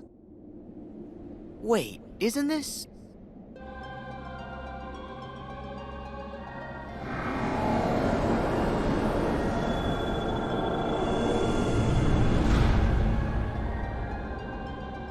Since Sora and Riku unlocked all 7 sleeping keyholes, they should have gone back to Yen Sid's tower, but instead they ended up in the world that never was, which I will clarify now is not a dream world, but the real one. As it exists between light and darkness, it can reform when needed, a fact explained in an interview, so it's reasonable not to know that. Since Sora and Riku still look young, this means they're still asleep, despite existing in the real world. Anyway, this is when Dream Drop's story becomes infamously convoluted. Act 3 is a make or break moment for some people. The moment Sora arrives, Xigbar shows himself back to life to Sora, revealing that he and the other villains had hijacked Sora's Mark of Mastery before it even started. Going back after the fight with Ursula, there's like 2 seconds when you see a man in a robe. That was actually the version of Ansem that we saw at the beginning of KH1. As you may recall, Apprentice Xehanort split himself in 2 between Birth by Sleep and Kingdom Hearts 1. The body became Xemnas, while the heart became Ansem, meaning that until Riku gave his body to Ansem, he had no body and just lived his days on Destiny Island as a robe. And since Yen Sid was capable of sending Sora and Riku back to a point they existed before they had a Keyblade, Xehanort, who's just as powerful, could send a version of himself to a point where he also existed, thus allowing the villains to follow and guide Sora during his whole journey, and send versions of Xehanort from different points of time to other points of time, thus allowing the villains to follow and guide Sora during this whole journey, and allowing time travel on Xehanort's end. Additionally, implying that Xehanort had this planned for years. In fact, the villains are even the ones who put the new outfit on Sora, which allowed them to track him because of the sigil on his chest, which is why they could bring the still sleeping Sora into the real world. Xigbar then places him into a new sleep to talk to the white-haired boy yet again at Destiny Islands. Here, it's shown that Ansem set the white-haired boy on his journey, and then he tells Sora some whack-ass shit about how important his first journey was to shaping him, which is why he relived it in his memories, the datascape, and even his dreams. Then waking up in his maximum confusion, Sora races through the city that never was with uncertainty on if he's awake or asleep, switching between the dream outfit and his look in Kingdom Hearts 2. As he runs through, he has visions of those deep in his heart, including Naminé, Xion, Ventus, Aqua, Terra, and even Roxas, people that shaped what his heart is today. Sora then wakes up to learn he was put into a sleep within his sleep by Xigbar. In his deepest sleep possible, he had seen the people deepest within his heart, even parts he was unaware of, such as Ventus and Terra. Now awakened, Xemnas shows up to confirm that nobodies can, in fact, grow a heart if they find a sense of self over time with memories and interactions towards others. An idea that might seem somewhat crazy, but given the entire narrative 358, I think it's reasonable to understand. Most nobodies in Organization 13 still retain their memories, and thus those took the place of their hearts, while others such as Roxas, Xion, and even Xemnas lacked as much as them, thus reforming somewhat of their own hearts to take its place. Xemnas and Xehanort hoped that this would not be the case because they needed empty husks for this reason. Xemnas and Xehanort formed the organization for a specific reason. Round up a bunch of empty husks, hook them up to Kingdom Hearts, then fill them all with the exact same heart and mind. Translation? They were gonna turn all the members into Xehanort. Make more Xehanorts? You tricked your friends to... But you, aren't you scared of just Turning into someone else? Me? I'm already half Xehanort. He said it! He said it! Yeah, so Xehanort has a new Organization 13, which is planned to consist of 13 Xehanorts sharing the same hearts. While this in the series is not named, we in the fanbase refer to it as getting Norded, or to become a Xehanort. For example, at the end of Birth by Sleep, Terra got Norded. In Kingdom Hearts 1, Ansem tried to Nort Riku. And now Xehanort and the Xea gang is trying to Nort enough people for 13 darknesses. One person they want to Nort is Sora. A difficult thing to do because of a little something something. Come on, one last time everyone. My friends, they are my power. Sparking his final fight in the game against Xemnas, representing Sora's struggle to prove that anyone can have a heart even if they grow one in an odd manner.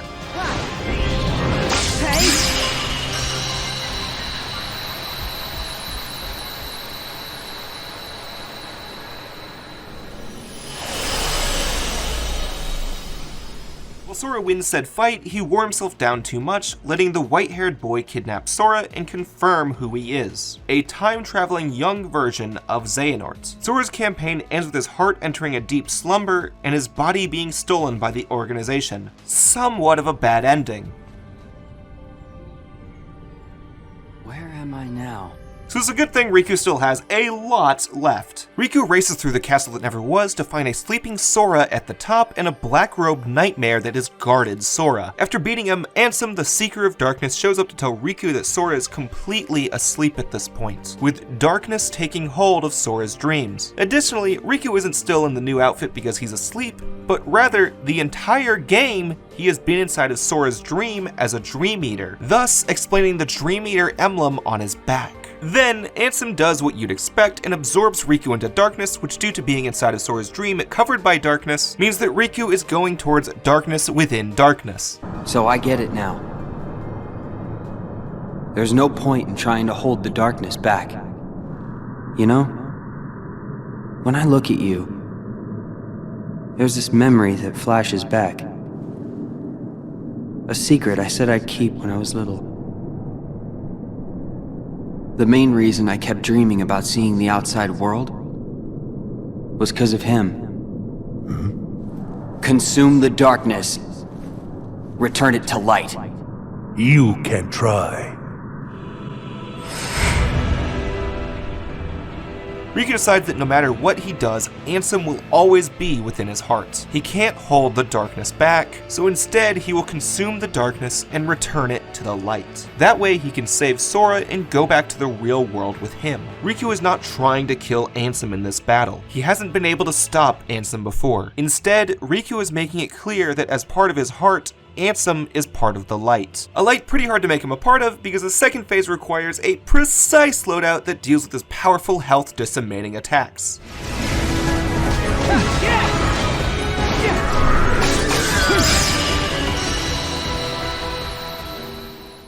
Once defeated though, Riku raises his Keyblade towards Ansem's stand, perhaps to turn that manifested darkness back into the light, or perhaps something bigger. With Ansem defeated, Riku has made it out of Sora's dream, but since Sora still sleeps, Riku retains his Dream Eater powers and sets off to the top of the castle to save him. Here, the young Xehanort explains that they never really wanted Sora. Their first option was Riku, who became too immune to darkness because he already got his booster shot, while their second option was Roxas, who became too self-aware for the job. However, with Sora in their grasp, all 13 vessels of Xehanort have made it. Most of them cloaked, but we do see Xigbar, Xemnas, Ansem, Young Xehanort, Sora, and Master Xehanort, accounting for 6 of the members. What happened was that Ansem tasked Young Xehanort with gathering every version of himself to this point, using time travel to force all 13 Xehanorts to come into being.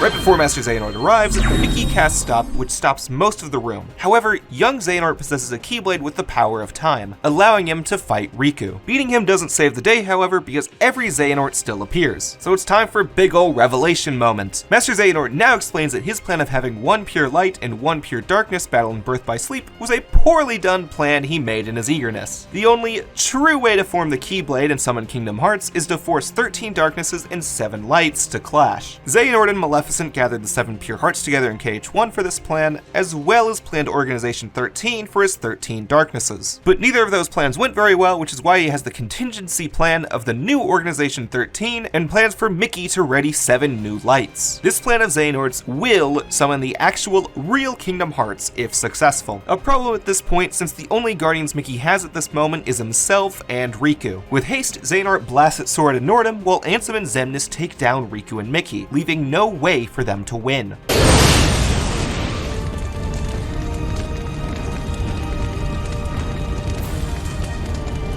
Axel!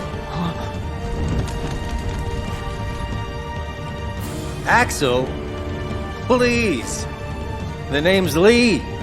Got it memorized? Lee shows up the last minute to save Sora, causing Isa to reveal himself as a Xehanort. But with still a dire-looking 3 against 12 fight, Donald and Goofy show up to save everyone else right as the Xehanort's apparent time limit runs out. As they disappear, Xehanort exclaims that the gathering of the 20 pieces will happen soon in Kingdom Hearts 3. Slightly true because it will happen there, but also wrong because it took 7 more years.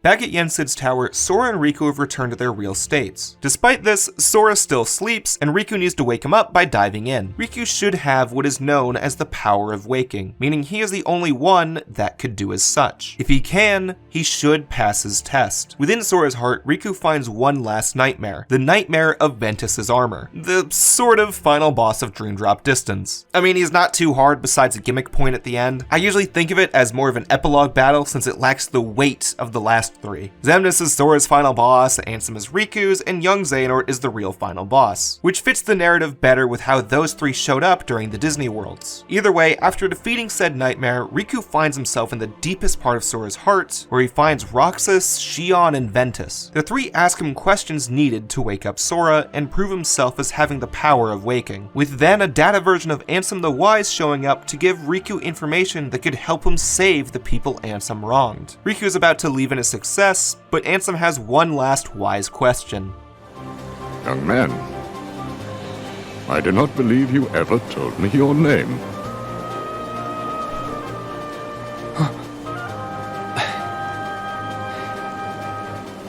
It's Riku.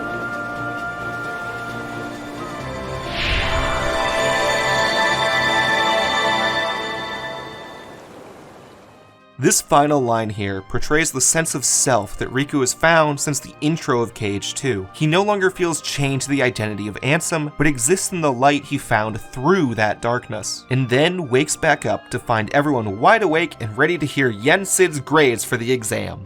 Riku, I name you our new true Keyblade Master.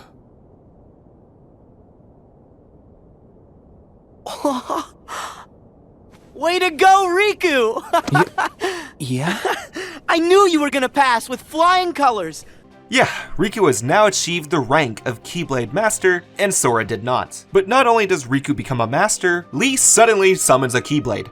This is ridiculously stupid. So you know how Lee was asking Yen Sid for something earlier? Well, it turns out he went to the hyperbolic time chamber to train a bit for a Keyblade. He's trying to learn so he can traverse worlds easier, but it's portrayed to the player wretchedly and doesn't make much sense by the rules Birth by Sleep put in place. We never saw anyone bequeath it to him, and we don't know if his heart is really good enough for it. KH3 is gonna rectify this a tiny bit, so I don't know, maybe when I do the KH3 video someday. Now in the secret ending, Kairi shows up after never being mentioned in the game to become one of the 7 lights, and Sora goes off to meet with a bunch of Dream Eaters in Traverse Town, thus concluding Dream Drop Distance.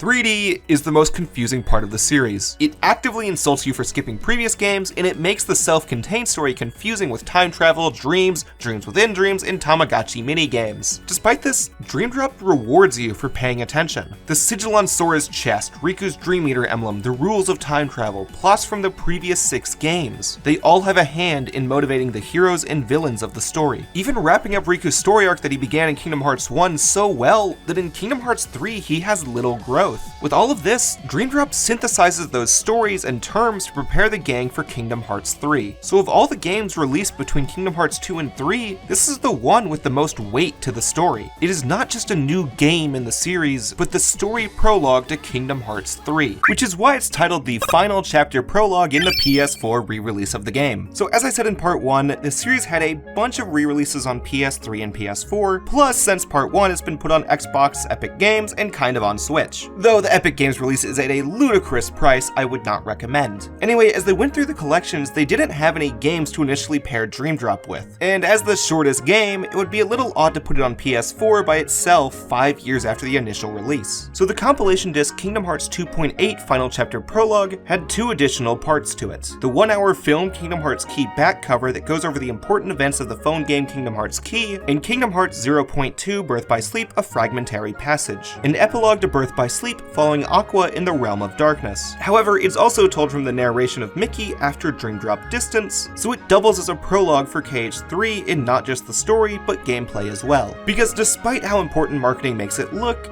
this short 2-hour adventure is a glorified Kingdom Hearts 3 demo. And I know a lot of people like to talk about it with Birth by Sleep, but that doesn't make much sense to me, so we'll talk about it now. 0.2's story purpose isn't exactly to progress the story wildly or have some deep meaning. Rather, it fills in some minor questions that need answering before Kingdom Hearts 3 can start. Dream Drop Distance came out in 2012, Point 2 in 2017, and KH3 in 2019. The writing team had time to think about what was left to clarify before Kingdom Hearts 3, and this glorified tech demo was a good place to do that. It also has the most minor of connections to the Kingdom Hearts Key series, but if I'm to talk about that, it really needs its own video. Anyway, Point 2 starts off right after Kairi shows up at Yensid's tower. Here they try and figure out who's going to be the 7 Guardians of Light. They currently have Sora, Riku, Mickey, and Kairi, with plans of saving Terra, Ventus, and Aqua to finish the list. To the knowledge of Yensid and Mickey, they need to find Aqua first so she can take them to the other 2. And to catch up everyone else, Mickey tells the story of when he saw her in the Realm of Darkness at the start of KH1, switching the narrative to Aqua's perspective where she struggles to keep on because she's lost her sense of time. Every step she takes in the Realm of Darkness could be days in the Realm of Light, or every day could be minutes. Her only motivation to keep going is the knowledge that she saved Terra in the Realm of Light, and knowing that she needs to wake up Ventus. However, she starts to notice something is wrong when she finds Cinderella, Snow White, and Aurora's worlds plunged into darkness. Additionally, she starts to hallucinate Terra and Ventus. Keep in mind, as far as Aqua knew at the end of Birth by Sleep, the only problem she left unresolved was waking up Ventus, which we all know is completely wrong. Despite this, Aqua continues to fight on, with her courage and motivation waning until she finally meets up with her visions of Terra and Ventus again. But this time, Terra actually talks back since his heart has ties to the darkness. And it's at this moment where he confirms to Aqua that worlds have been falling into darkness. In her excitement, Aqua then tells Terra that Ventus is in the Chamber of Waking, which is a bit of a mistake because right then is when Terra went Xehanort mode and oops, wow, oh, let's fight ourselves. Thankfully, Terra stops Terranort from getting Aqua killed, and then Mickey saves Aqua from being swallowed by darkness. Now y'all can probably guess what Mickey's doing here. He's looking for the Kingdom Key D. Aqua doesn't though, so Mickey fills her in on what the Heartless are and his plans to seal the door to darkness. So anyway, short hallway of Heartless ensues that leads Aqua and Mickey to the dark side of Destiny Islands we recognize from KH1. After Aqua has a quick memory of them, Mickey tells Aqua that Sora and Riku are the ones helping him. Now since this is where Sora got his Keyblade and it's where Ansem plans to open the door to darkness, now presumably because it's his homeworld, the dark version of Sora's Keyblade should be here, which as we already know is correct. Once Mickey finds it, he explains that they need one person on each side to lock the door and one person on each to close it. So Mickey and Sora locked it, while Riku, Donald, and Goofy held it closed, explaining why it went the way it did in Kingdom Hearts 1. Speaking of explaining, during this scene a ball of Heartless attacks Mickey to remove his shirt, thus explaining why he's shirtless in Kingdom Hearts 1's ending. Oh, and also it swooped Aqua back into the deeper section of the Realm of Darkness, which is why she wasn't in the final moments of Kingdom Hearts 1. And that's about it. Overall, the story of 0.2 is a good character builder for Aqua, and an okay explanation of what Mickey did during Kingdom Hearts 1. But it's not exactly a game changer changer, though it's kind of mandatory because of the post-credit scenes. Here, Yensid gives everyone their role for how Kingdom Hearts 3 starts. Kairi is going to train with Lee in the hyperbolic time chamber, Mickey and Riku are going to save Aqua with some new outfits, while Sora, Donald, and Goofy are going to master the power of waking. This is a very odd scene because this isn't like, oh yeah, you'll miss major plot elements here. It's just, we don't have an integral scene where Yensid says what they'll do in Kingdom Hearts 3. It's like if you remove the scene in Air Bud where the coach says how there's no rules a dog can't play basketball. Similar to how there's no rules that Air Bud can't be in Kingdom Hearts 4.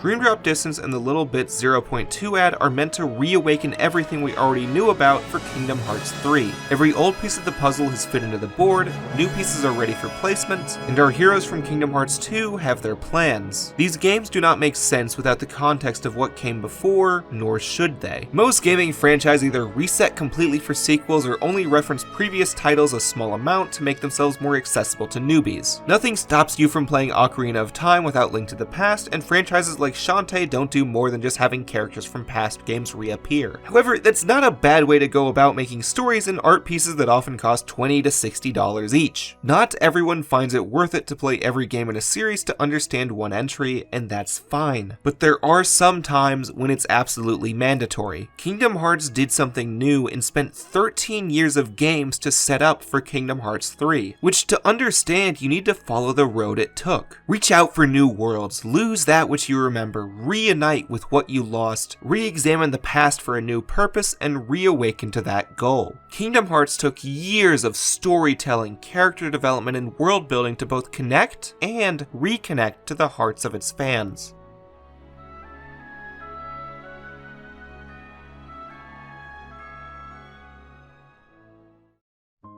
Hey everyone, this is technically the end of my Kingdom Hearts story retrospective that I planned out back in March of 2021. This was one of my longest journeys with writing and editing videos. Back then, the shower thought I had for this one was a 20-minute video focusing on terminology throughout the entire series. I did not expect these to be the most artistically fulfilling video essays I've ever put out, and I've only been able to get this far with the kind words I've received from friends and strangers alike. Now, a few people have told me they'd be interested in hearing my analysis on Kingdom Hearts 3, and I'm not going to say that that will never happen, but that's a video I need to give an 800% effort for, and I will need to treat it differently than I did the rest of this series. Plus, I'll need to make a short video about the Key series. There's not much to go over there, but the themes of Key don't fit with Dream Drop or KH3, so I'd rather put it on its own. Anyway, I want to thank all of you for listening to me reconnect with one of my favorite franchises, and I hope this has given you insight as to why it's so special to so many people.